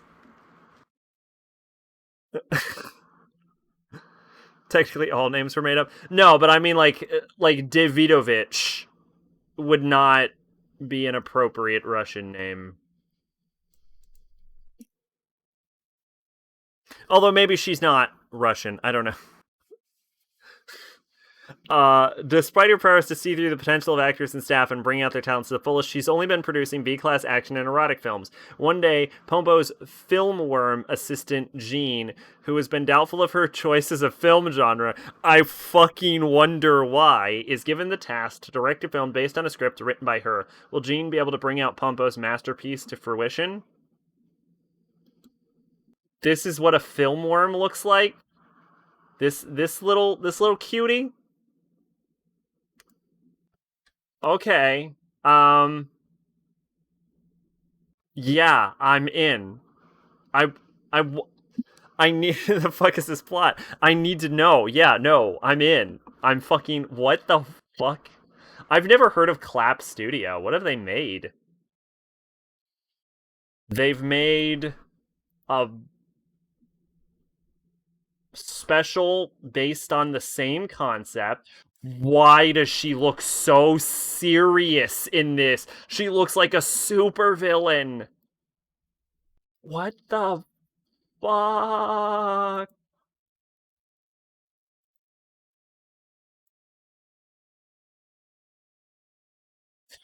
What is this? They've made this. They've made some cute boys thing, and they've made a anime with dementia as its 4-dimensional short anime. You did not make a fucking 4-dimensional anime. Shut up. We'll start at the very beginning of Shibuya Crossing, that is 10,000 years in the past. The anime is part of a collaborative project helmed by Yoshitoshi Shinomiya. Features a hybrid animation and live action. The short was screened on Shibuya's Crossing screens, and a YouTube-friendly version was posted as well. Fun fact: Wes Craven made porn to fund The Hills Have Eyes. Okay, so it's a thing that people do then. All right. Well, yeah, no, I'm in. I'm in. Oh, I actually have my mouse cursor. I always am supposed to make my mouse cursor visible, but then I always turn it off when I'm playing games. Apparently, I actually kept it on the whole time. That was lucky for me. Bang Dream Movie, episode of Rosalia 2, Song I Am. First off, these are the cutest costumes? Someone outdid themselves. That was it. That was all I had to say. I'm actually surprised that they're airing both movies in the same season. That cannot be normal. No one knew who the fuck he was when he made The Hills Have Eyes, so that was the only way he could make money. Fair enough. Gyoko no Nikuko-chan. The story centers on the growth and paths in life of Nikoku and Kikoku, a mother and daughter who live on a boat. Alright. That art style looks vaguely familiar.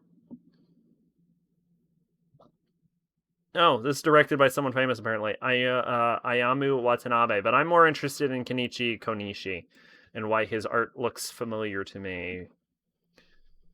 I'm trying to remember his porn name.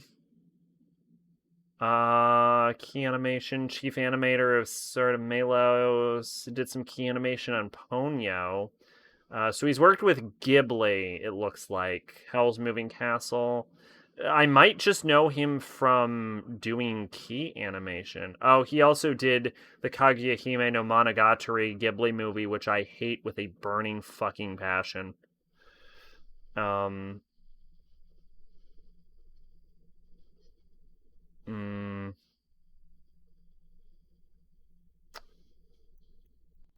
Worked on Paprika. This man has done a lot of key animation for a lot of high quality films. Like, across the board, high quality films. Like Satoshi Kon, Miyazaki,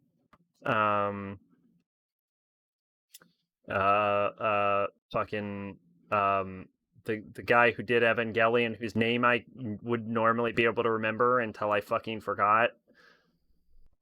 Yeah, Hideaki Anno.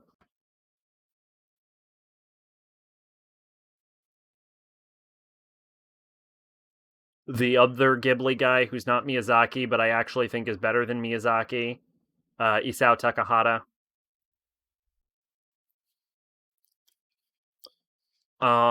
Okay, director Ayamu Watanabe did a lot of Doraemon direction.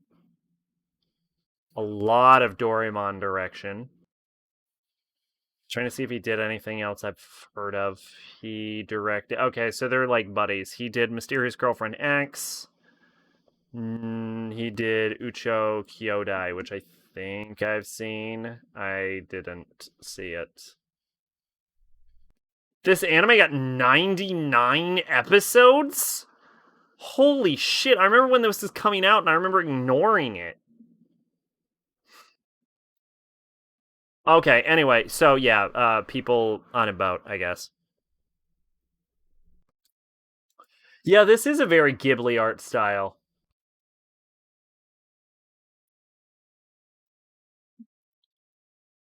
This is the final one, everyone. We've done it. Crayon Shin-chan, Movie 29, Mystery Mekai, Hana no Tenkasu Gakuin, which I believe Shin-chan has also ran longer than One Piece. No information, but if you know Shin-chan, then you can probably guess what this will be about. And if you don't know Shin-chan, you don't want to. It's gone on for a very, very long time. It is, yeah, it's somehow a seinen genre, but rated G. I feel like nothing explains Shin-chan more than rated G, but marketed to adults.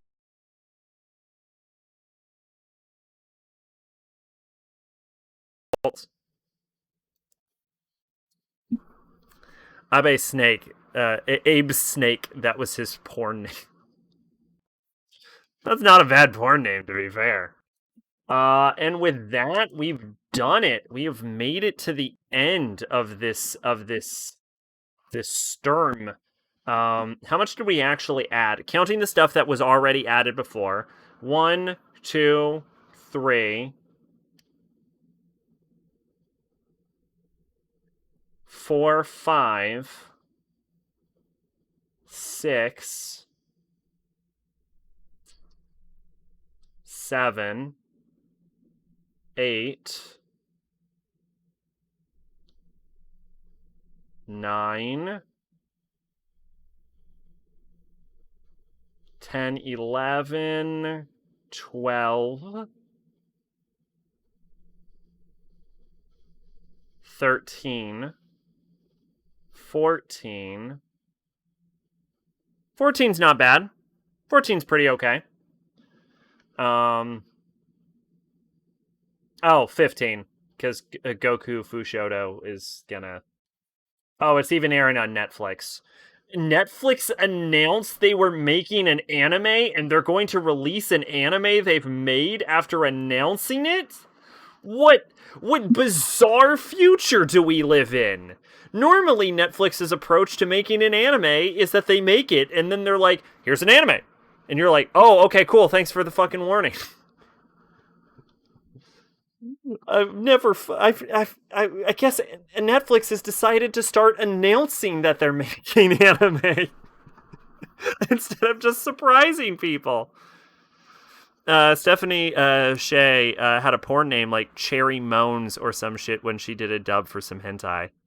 Cherry Moans is a pretty great name, actually. Oh shit, Sherry Moans is a good name. There's a fun game I've seen where you come up with a porn name based on like movie titles, like The Predator or First Blood.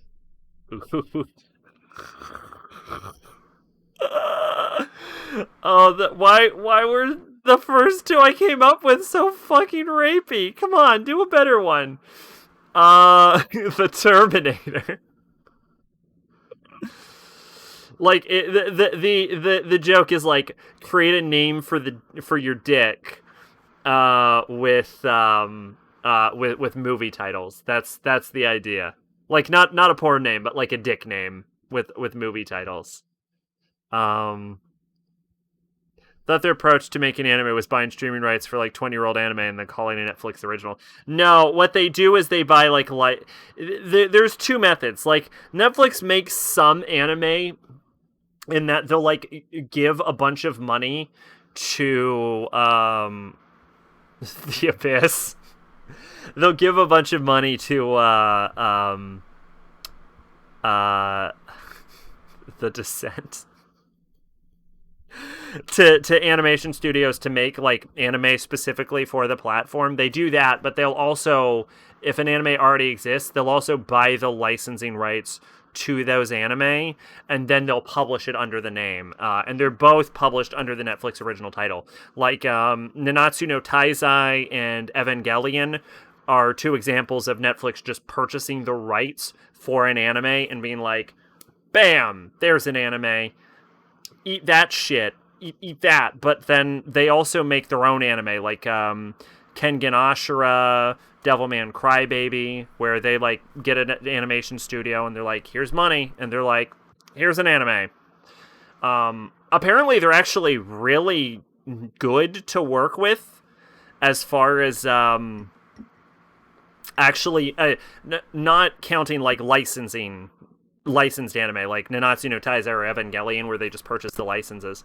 But as far as like producing anime for Netflix is apparently a pretty easy ride, because the way Netflix releases their shows is they just drop them all at once. So they give you more time to like budgetary. I've heard that they're on par with industry standards, but they give you like time to work on it, and they're like, get it done when you get it done. Get the shit out. We're dropping it all at once. You don't have to like structure your show around like episode ends because it's designed to be binged. And apparently like just the changing in how they schedule it so that the anime doesn't have to be like rushed out week after week like serialized anime is, apparently makes like a great deal of difference in how easy it is to like not produce, but like how lower stress the environment comes out to be, I should say.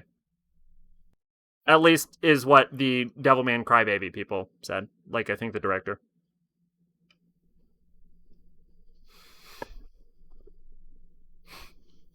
Netflix, we want an anime. Here's money. 2 years later. Here, insert the most generic shitty anime you can think of. Yeah, they're definitely hit and miss. Then they advertise the fuck out of it, not calling anything out in particular. No, I gotcha. Yeah. No, they're definitely hit and miss. Kengan Ashura is an adaptation of a pretty famous manga. Devilman Crybaby is like a modernization of a famous anime. Or famous. Actually, yeah, a famous anime. If we're being honest with ourselves. The other one, the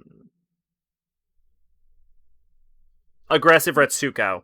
Aggressive Retsuko is an adaptation of a web series that was also pretty popular. It's like a newer version of it. But then they also make shit like Be the Beginning. Like, does anyone remember this?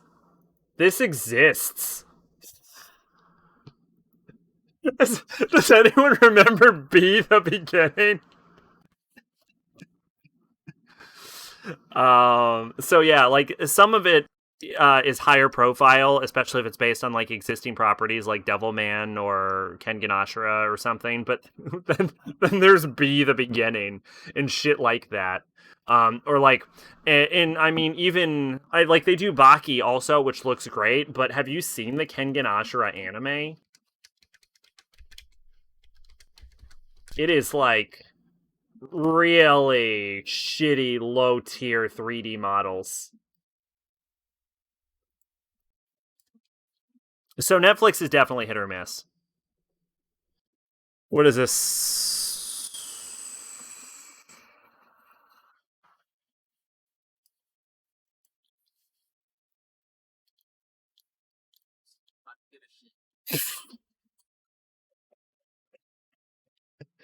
That's how you know he's Lucifer. Anyway, yeah. Netflix. Yeah, they're not the devil for sure. I guess unless you're a movie theater. If you're a movie theater, they are in fact the devil. But yeah, that was SACing MAL. We did it. We sacked that fucker. We sacked it hard. Um I that actually turned out pretty well. I think that was that was probably the best episode of SACing MAL. And you know what? I blame it all on you, the viewers. I blame it on you. It's your fault that this turned out so well. Because you really helped keep the conversation and the dialogue going, and I appreciate you all for hanging out. And you know, making this an entertaining experience for everyone. Because I always do better when I bounce off someone. Having fun isn't hard when you've got a blockbuster. I hear the last blockbuster went out of business, didn't it? I heard that recently. Didn't the last blockbuster go out of business? The last blockbuster, not the movie.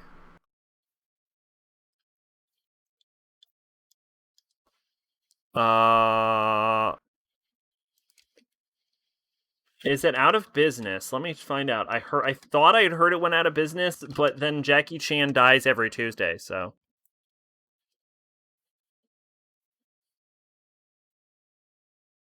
Ba ba ba ba ba. Here we go. The last blockbuster, Bend, Oregon. It, I think, is still open. Oh my god, I think it is still open. Good for you, Bend, Oregon's blockbuster. You fucking did it. You're a hero. Anyway, yeah. So thanks everyone for being here. You made it a real treat. You made this the best episode of SACing MAL ever.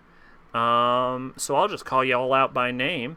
Thank you, Kaido, Mactier, Headshot, and Maid. I think that was everyone who showed up. If I didn't remember your name, thank you anyway. Call my Blockbuster memory card proof of being old enough to remember dial-up being replaced by DSL at 1.5 MBS. Yeah, it's almost half an hour drive if I want to rent a movie. Oh, do you actually? Oh, how do you really live near the last Blockbuster? Also, Headshot, don't talk about 1.5 megabits, or Mate is gonna get jealous. um. Oh, that was good. That was a good stretch. All right. I guess we should probably check if anyone is on. Just Kindu playing Mass Effect 2. That could be fun.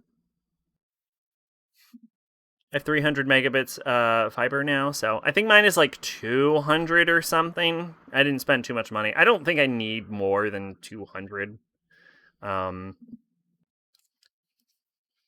Sack, when they were the last Blockbuster, I asked if my card was valid, and they said bring it in. Nice!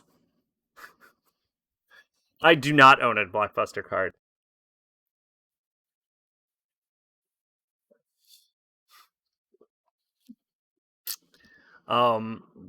Yeah, the last time if I might outmade, the last time she posted her internet speed, it was worse than dial-up. Oh, I'm sorry. But yeah, I guess we can raid Kindu. I don't know. Oh, they're right at the end of the game.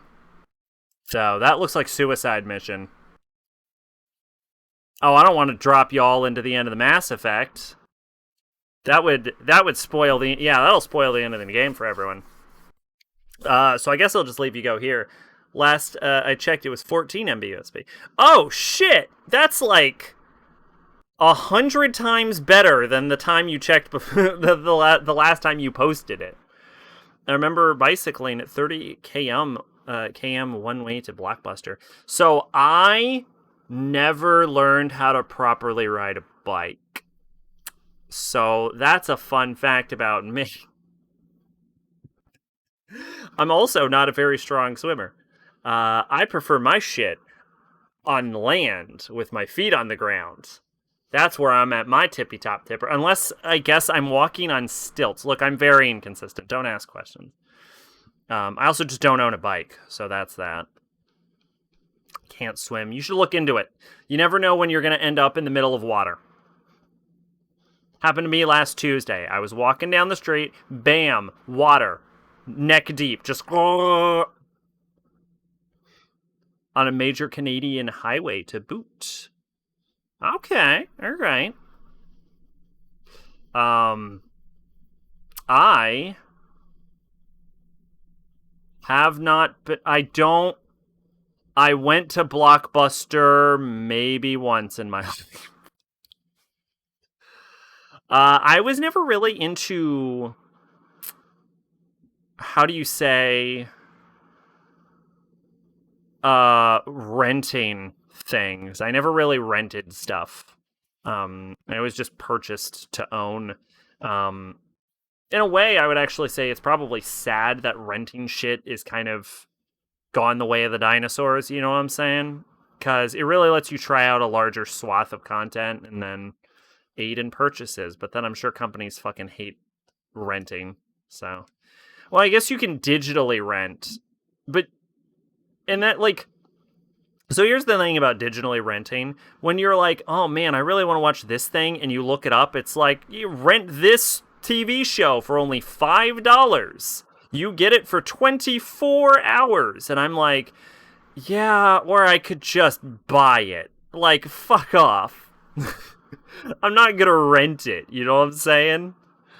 Fun fact, my PS3 media remote was purchased at Blockbuster. That is a fun fact. I don't have one of those, and I don't know what that is, and I will look it up now.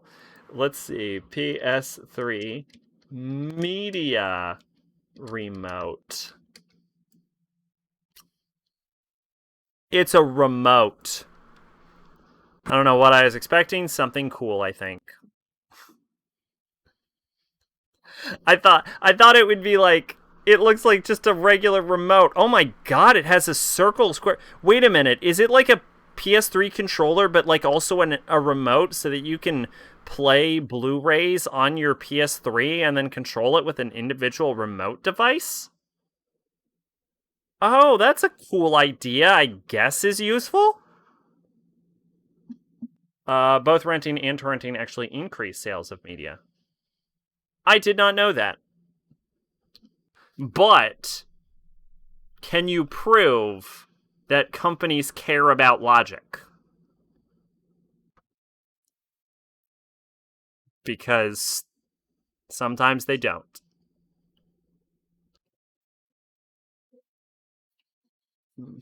Like, streaming music, especially from influencers, is also been shown to increase sales, and yet so many companies are like staunchly against that for completely irrational reasons. So I wouldn't be surprised that even if like renting does increase like sales, I wouldn't be surprised to hear companies are still against it. We know companies aren't rational. But yeah, good time, I think. All right. We know RIAA's logic. You exist, therefore you must be stealing something, so we'll threaten you with lawsuits. Yeah. Yeah, that's too that's too real. It's too close to home. My solution is that I usually just remove songs from any of my shit that has songs playing in it. Which is also why I stopped doing like Minecraft song request streams. Boy, I dodged the fucking bullet on that. Because I stopped like the last one was I stopped doing them just because there was like I got more viewer turnouts when I didn't do things catering to viewers. It was weird. But then like a few months after I decided to stop doing them because people just kind of lost interest in the idea. The whole like Twitch content like things blew up. And everyone was starting to get claimed and having their videos taken down, and it's like, we have to delete all of our shit. And I'm like, haha, I don't have this issue. There you go. In Discord, the thing that I have had in every wallet I've owned since I was 10 and refused to take out even though I don't use it anymore. I removed my GameStop card. I am in John's Discord, but don't tell John this. I have his Discord muted. I they actually have every Discord muted that is not my Discord. That way I can respond to my Discord, but I don't get blown the fuck up by everyone else's stuff. But yeah, I am in John's Discord. If you want to like point me at something in there. Why do you ask? Nothing wrong with that. Thank you. Yeah. Let's see. Let's look at this Blockbuster card. That is a really nicely designed card. Oh yeah, like it's like clear and shit, and it's like this is like a video. That's nice. Look at you, Blockbuster. Yeah, I don't have a lot of memories of Blockbuster. I didn't really go to Blockbusters. I didn't really watch TV or movies or play video games as a kid. It wasn't great. Because you asked about the remote for the PS3. Oh, I looked it up. Don't worry about it. I saw it. You can still buy them, apparently. You can buy one on Amazon. There are 3 left in stock, and they cost $39.99. So that's fun, I guess. I understand why you would want one. Especially if you use your PS3 to like watch shit. I usually use my Xbox when I watch shit, but I can also watch things on my computer because I have a Blu-ray player in my computer, and my Blu-ray player on my computer can burn PS3 games. I did that on accident. It's like looking back at his childhood. Fuck that guy. I hate that. No, but for real though, fuck that guy. Fuck him. My brother used to use his PS3 to watch stuff, and then it corrupted. Yeah, that really sucks. I'm sorry to hear that. You have until July to get a new one. When you consider that they're default programmed for everything Sony AV. Oh shit! You can use it on the older consoles. No, it just has a Blu-ray player. See, I don't own a Blu-ray player. I own like 4 consoles that can also play Blu-ray. Okay, it's 3. I own 3. I own PS3 that can play Blu-ray, Xbox One, and PS4. Those can all play Blu-ray, and also my PC can play Blu-ray. But yeah, so fun fact, when I was building my computer, I specifically went out of my way to get a fucking Blu-ray player, and I think Pache was like, don't get a fucking Blu-ray player, what are you gonna do with this Blu-ray player? And I'm like, no, I want a Blu-ray player, because I want to be able to play my fucking anime Blu-rays, and I want to play my nerd shit on my goddamn PC. So I buy a fucking Blu-ray player, and as it turns out, the specific brand of Blu-ray player I bought totally coincidental, did not do this on purpose, is one of the like 20 types of Blu-ray player that are installable in PCs that are capable of dumping PS3 games for the PS3 emulator. Like, on sheer coincidence, I have the exact one of like the few Blu-ray players that can actually dump PS3 games. It worked out great for me. Blu-ray player for watching movies, then I play games on my consoles. You can use it on Sony receivers, TVs, and other. Yeah, I don't think I have a Sony TV. I think I have I don't know what I have. I need to buy a new small TV. I have two types of TVs. I have like my living room TV and I have like my streaming TV. And I fucking damaged my streaming TV with water, so I need to get a new streaming TV now. It sucks. It turns on, but there's like this like color splotch on it. It looks terrible. PS4 makes this horrible noise when you put a movie in it. I usually do Xbox One. It runs quieter. It has better ventilation.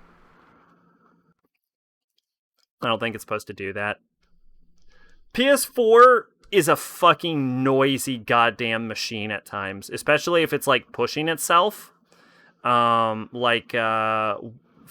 it sounds like a jet engine taking off whenever I play like Final Fantasy VII Remake or the Marvel Spider-Man game on it. It's just like, and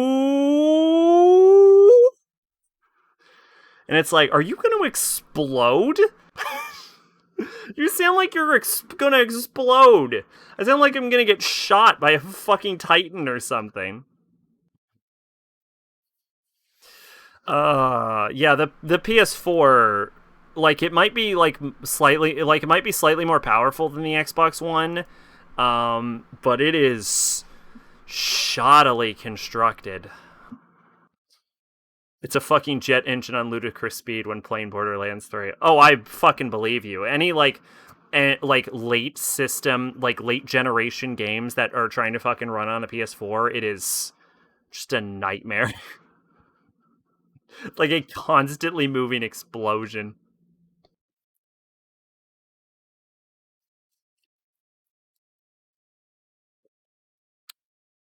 Ludicrous speed is Spaceballs, I believe.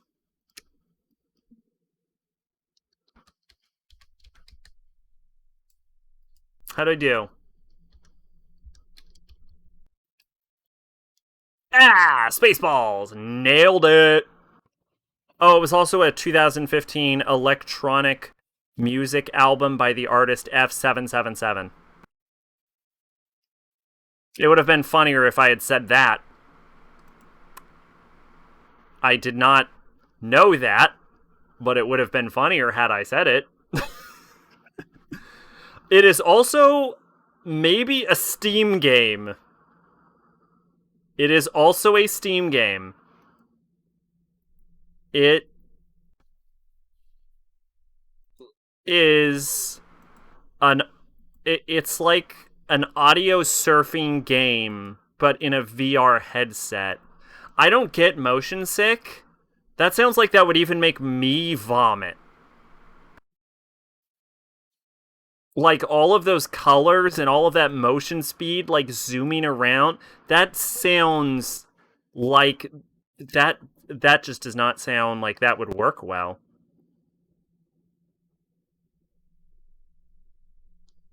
Yeah, they really made like an audio surfer VR game. And that's positive ratings. Maybe they handle it a lot better.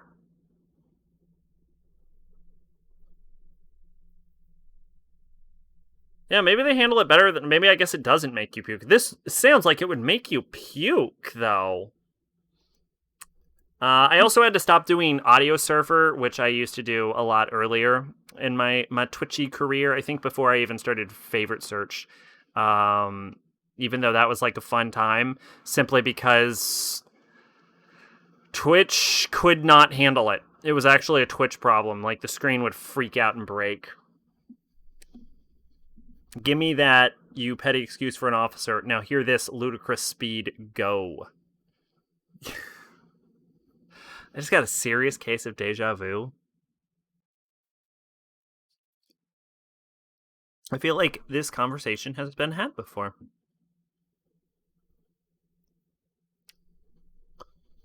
Alrighty. Well, I guess I love that scene. I have not seen Spaceballs in a few years. I remember finding it pretty funny, though. I remember enjoying Spaceballs. Twitch now recommends me stuff, and I look at my following page, and I go, okay, where the fuck are the people I follow? Oh, what I do is I have a little tab that just brings me to my own channel, because I'm gonna say, this is a dark secret. I really don't watch other streamers near as much as I probably should.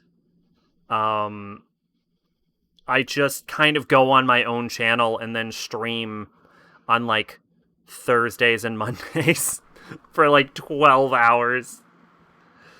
I've kind of, like, I don't know, I've kind of, like, fallen out of favor in watching other streamers. Like, for me, whenever I go on other streamers, it's like people that I like chill with in chat and shit, and I'll go on their stream and I'm like, hey, what's up? And they're like, what's up? And then we just like chat. Like, just when I go on to like other, because another thing is, like, I should not be admitting this, I kind of find watching a lot of games a lot less interesting now. The Mega Maid, she's gone from suck to blow. I don't watch many streamers either. Yeah, like, the thing is, like, it's very rare that a streamer can be entertaining, even if the game itself is not entertaining. And I find myself in a place where most games I, like, wouldn't want to watch being played, either because I've played the game myself enough, or I would rather play the game myself enough. And I think the amount of games that lend themselves naturally to entertainment as far as a viewing experience rather than a playing experience is relatively small in comparison. So the amount of games I would be interested in watching are pretty short. And then even when you dip into that, you still have to find someone who's, like, I usually don't watch too large of streamers, because then you're not really interacting with the person. You're just being like, oh, that's so hype. Oh, you did the cool jumps. So then it like feels like on large streams, you're kind of like undermining the point of the stream itself. I don't know. Maybe I'm alone in that. But on like the smaller streamers, then you have to find someone who's like entertaining enough to get behind, and then you also have to find someone who's not a fucking asshole, which is another problem I've had, where I'll be on a stream and I'll be chatting with someone, I'm like, yeah, you seem cool, and then you're like, oh, you're a complete dickbag and I hate you, and then I try to like hastily excuse myself. I find it hard because unless I know them beforehand, because I have two modes of chat. One, robot who just spits knowledge. Two, my normal self, which I try not to because someone told me I'm too abrasive. I rarely pokey my head into many streams. The ones I'm most likely to be in longer than 5 minutes or so, other than my sisters, are John's and a couple others. And I don't lurk, because if I want to watch someone play a game, I'd watch a Let's Play. Poke, not pokey. No, I get you. Pokey. Pokey makes perfect sense. Most Twitch streamers suck. Yeah, I really hate to admit it, but I fucking agree completely. On like everything everyone is saying. I'm a lot more outgoing. Like, I'll just jump in there and start chatting, but like, if you're not giving me something back, then it just seems kind of pointless. Which is also why I try to make sure to like always engage with chat and, you know, respond to basically everything people say in chat. Like, I want to make sure when people watch me, they know that I'm reading and responding to them, and I'm just being there and I'm being friendly. You know, I'm being a friend. I want to be there to be a friend, is what I'm saying. But like a lot of streamers, you'll go on there and you'll be like, that was a pretty cool jump, and they'll just be like, yeah. And then it's like 30 minutes of silence, and you're like, okay, cool. You play off well what's going on in chat from what I experienced, Zach. Thank you. I try to. In my experience, I'm a lot better when I'm bouncing off of someone than when I'm by myself. Like, if I'm just that's part of the reason why I've kind of, like, disowned a lot of my old Let's Plays. It's because when I'm just by myself, I can't generate my own content as easily, and for whatever reason, I've never learned to properly bounce off a game, which is honestly what makes a good, like, separates a Let's Player from a good Let's Player, is the ability to use the game to bounce off of. I never really learned that trick. But I can bounce off of people pretty well, which is also why I'm more, like, naturally inclined to stream, because then chat comes in and they're like, "What's up?" And I'm like, "Yo, what's up? Got me some material." How you doing? And it's also just, like, fun to interact with people and, you know, get to know them and see how they're doing and stuff. Crack jokes and come in with some inside jokes and shit. It's fun. The old maid who would jump into random person's stream and say, "Hey, yeah, you streamer guy, this game fucking sucks," sounds familiar. I don't do that anymore. Oh, shit. Yeah, I've never done that. I usually stream with my mic muted to being in a party, as I refuse to broadcast others' voices without their consent. You know, that's actually, that's very, very good. I can support that, for sure, Z's. That also keeps you out of legal problems. So that's also great, because depending on where you live, that can get you into some legal trouble. But yeah, so moral of the story, I don't really watch a lot of streamers, because whenever I do find a game that's interesting, they're usually a dickhead or boring. And I hate to say it, but, like, so most of the streams that I do, like, hang out with and, like, say hi to people are, like, people I've chatted with enough and I know are cool. Like John and Jackson and shit. And Arsic. Sector in his Darkness playthrough. Yeah, I'm riding in this car. I like this game a lot, and now we're using Dino chemicals to kill this game. I like this game. Walking upstairs now. Gonna shoot this guy. I like this game. Alright. In my defense, The Darkness was the very first Let's Play I ever did. I genuinely would not mind going back and redoing The Darkness, though, to be honest with you. There's also usually stuff discussed that can get more personal than I like to be public. Yeah, that's for sure. Privacy's a huge thing. I can't blame you for that.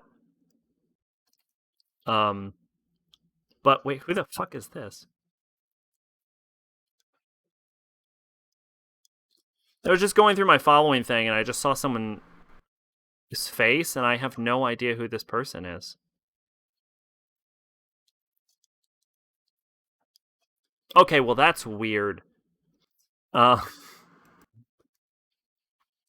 Nobody streams anything I want to watch, and I can't pay them with fake money.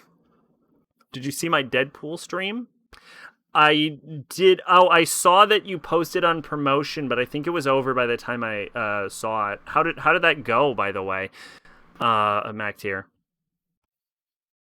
Did you like it? I've actually played the Deadpool game. Fun fact. This was not a fun fact. This was a terrible fact, actually. About Deadpool is I got excited about the Deadpool game when it came out, because I'm like, oh, Deadpool, everybody likes Deadpool. So I, like, shove that shit in my 360, boot that fucker up. My 360 died, literally red ringed. The second I inserted that game and I hit start new game, straight red ring. Right there. And I had to buy a new fucking Xbox, and then I played the Deadpool game, and it wasn't good. Was not... You know, what I learned from that game is that I fucking hate Deadpool. And it just does not get better. So instead of fun fact, it's a fuck fact. Wow. Yeah, no, it was not a fun fact, actually. Stream went well. Okay, that's good to hear. Did you have fun with it? How are you enjoying it? Are you a Deadpool fan? Yeah, I've learned I don't like fucking Deadpool. I mean, I don't like fucking Deadpool. I don't like being fucked by Deadpool. I don't like being in the general vicinity of Deadpool. I also am not a fan of his movies, games, or comics. So there's that.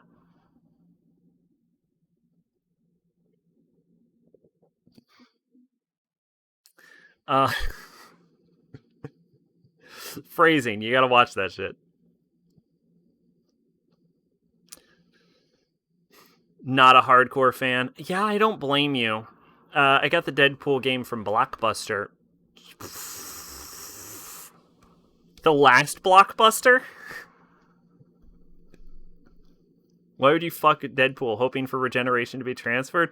Yo, alright, no, but like, for realsies though, if I could get Deadpool's regeneration by fucking Deadpool, I would fuck Deadpool right now. Are you kidding me?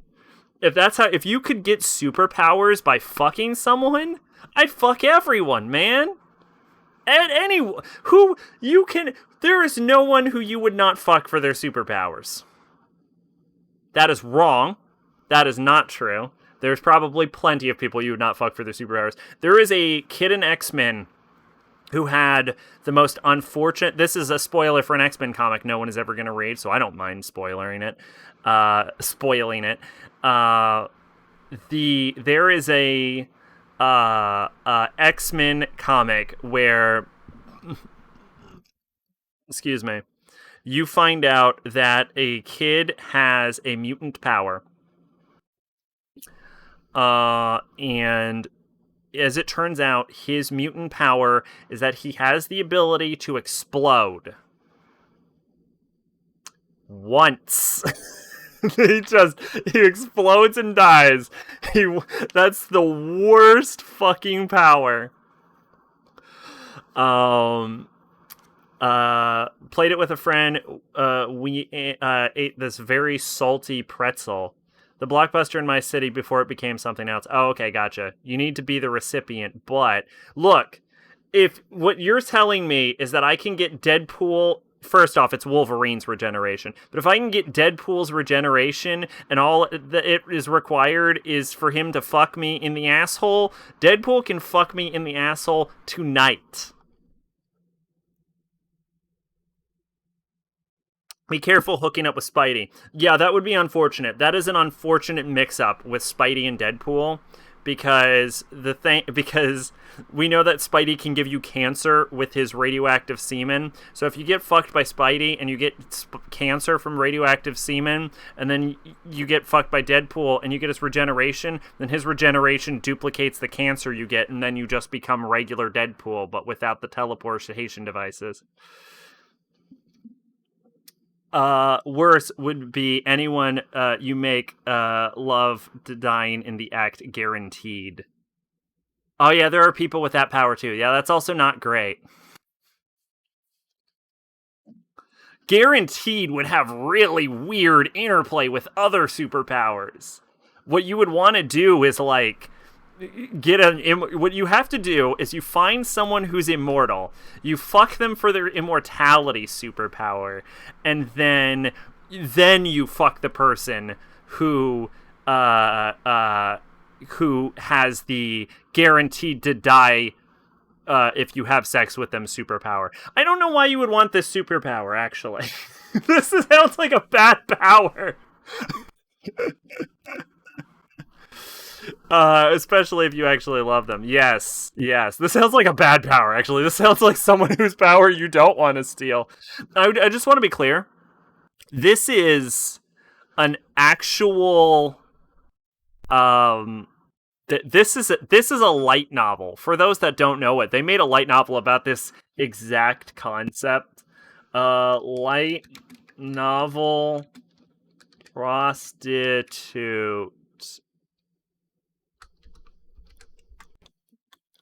I actually spelled prostitute right? Wow.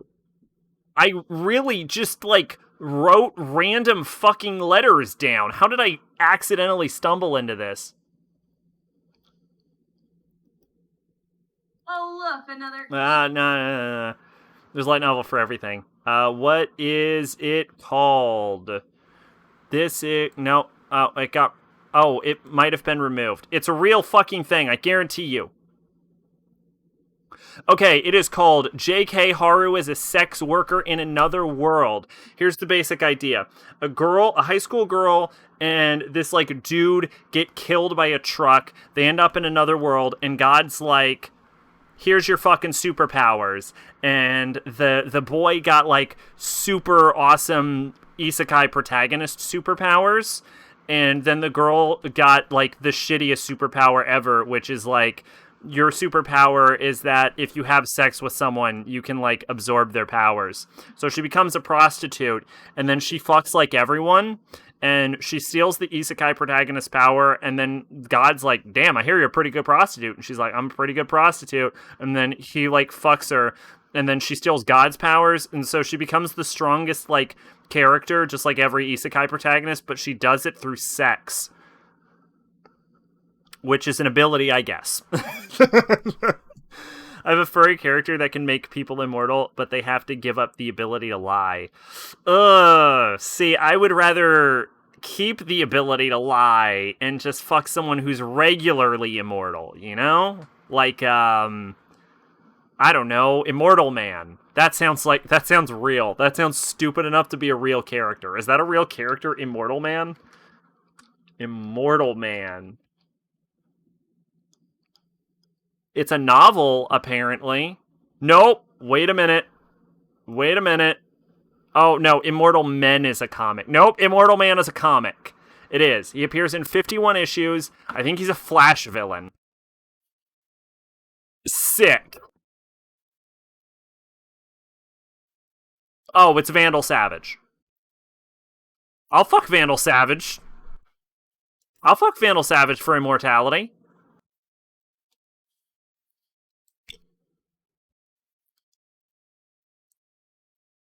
Oh, Resurrection Man was who I was thinking of.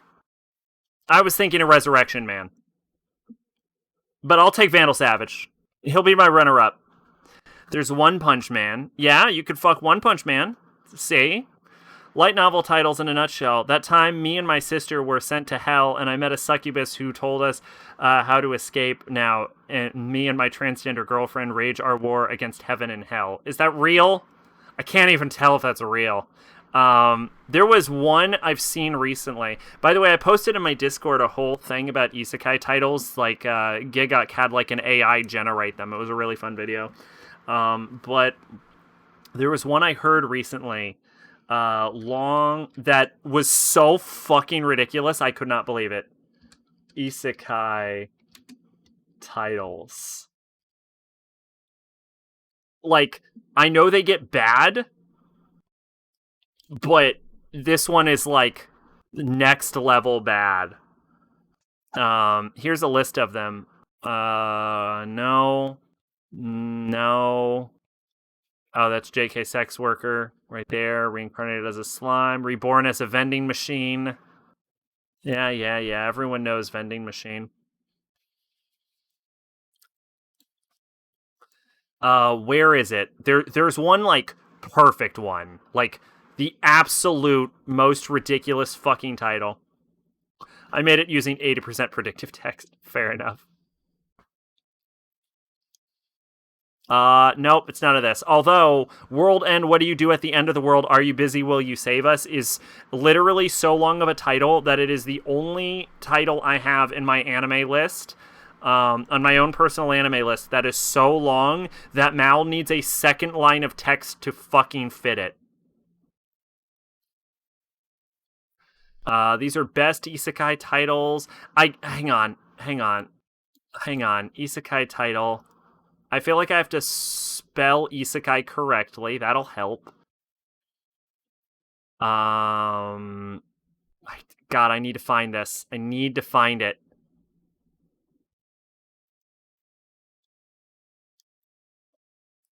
Nope. Damn it. It's real.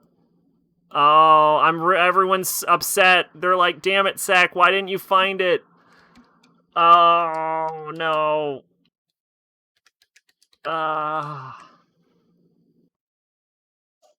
Hang on. No, it's not an isekai series. That's where I went wrong. It's just a light novel. There we go. I'm dumb. I'm sorry, I'm dumb. Okay, here it is. No, that's in Japanese. Fuck! But I found it. I did at least find it. Oh, here it is. Okay, I found it. I have it. Okay, alright, I'm sorry. I'm sorry for the delay, everyone. Here we go. Here's the longest, most ridiculous fucking light novel title I've ever heard in my life. I'm a successful light novel author at a boys' high school, but I'm being strangled by a female classmate who's a voice actress and younger than me. Time to play.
That got so high pitched that the fucking thing didn't even recognize it as a sound. It got blocked out by my filter. My noise gate cut it. It was so high pitched. Anyway, are you sure that Violet Evergarden has not been published? Because I don't think that's true. I swear I went to a Barnes & Noble recently and I saw it.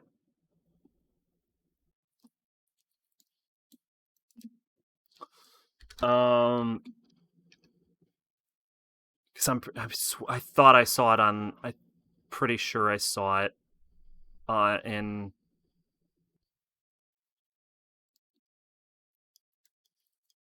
Barnes & Noble when I went recently. Did I not? Maybe I'm wrong. I saw something like it. I thought it was Violet Evergarden for 3-0. Fuck, I think I might be making the same mistake.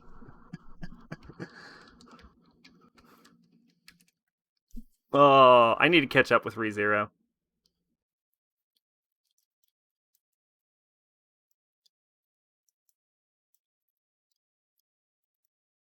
Oh, yeah, no. Wait, nope, that's the anime. Wow, yeah, they really did not do Violet Evergarden. Huh. Well, that's disappointing. So I would like to read ReZero, but the problem is that, like, reading causes me huge headaches, so I stopped reading. But I need to catch up on the anime. I'm actually pleasantly surprised that they've decided to keep going with the anime.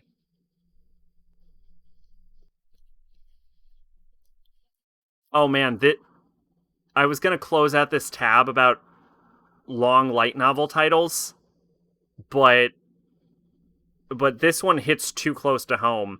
I was reincarnated as an evil god and my subordinate demon army is on the verge of collapsing. What should I do? That's too real. Oh, that's too real. Oh, man. I remember when that happened to me. Oh, man. Yeah, there's nothing you can do when that happens. You just gotta kill everyone and move on and make a new demon army. Anyway, I've been ending the stream for an hour. I feel like we should probably stop. I feel like the conversation is sort of dying down now. So no sense dragging it on too long. I guess we should pop out here. But yeah, that was actually a lot of fun, everyone. Thank you so much for stopping by, hanging out, having the good times. Thank you again, MacTier, Maid, Headshot, and Kato was in here for 2 seconds, I think. So that was pretty great. So thank you for everyone who stopped by and had a fun time. Remember when the disappearance of Nagato Yuki was a long title? I remember when the disappearance of Haruhi Suzumiya was a long title. Yeah, they just kind of escalated. Yeah. All right, everyone. We're going to be back next week, and I can't put it off anymore. Believe me, I would if I could. We're going to be back next week with Digital Devil Saga Avatar Tuner, which will probably be on for about 2 weeks before I have to cut it off for Persona 5 Strikers, and then we'll just be back with more Digital Devil Saga Avatar Tuner. There is hushed talks in conversation about Saturday doing that Terraria collab stream with John Arsic and Arsic's brother. So I guess look forward to that. But yeah, we've got at least 4 DDS streams. Honestly, with the amount of time I've been putting into streams, we might even beat it. I don't fucking know. I guess we'll see. Damn you, poorly named Personas. It's not the best name. But don't worry, that neither game is going to take that long. I'm sure we'll get through them all pretty quickly. So it'll be a fun time. Hope everyone had a good time, and see you later, Gators. That's my new thing, later, Gators. Yeah, we'll keep working on it. Okay.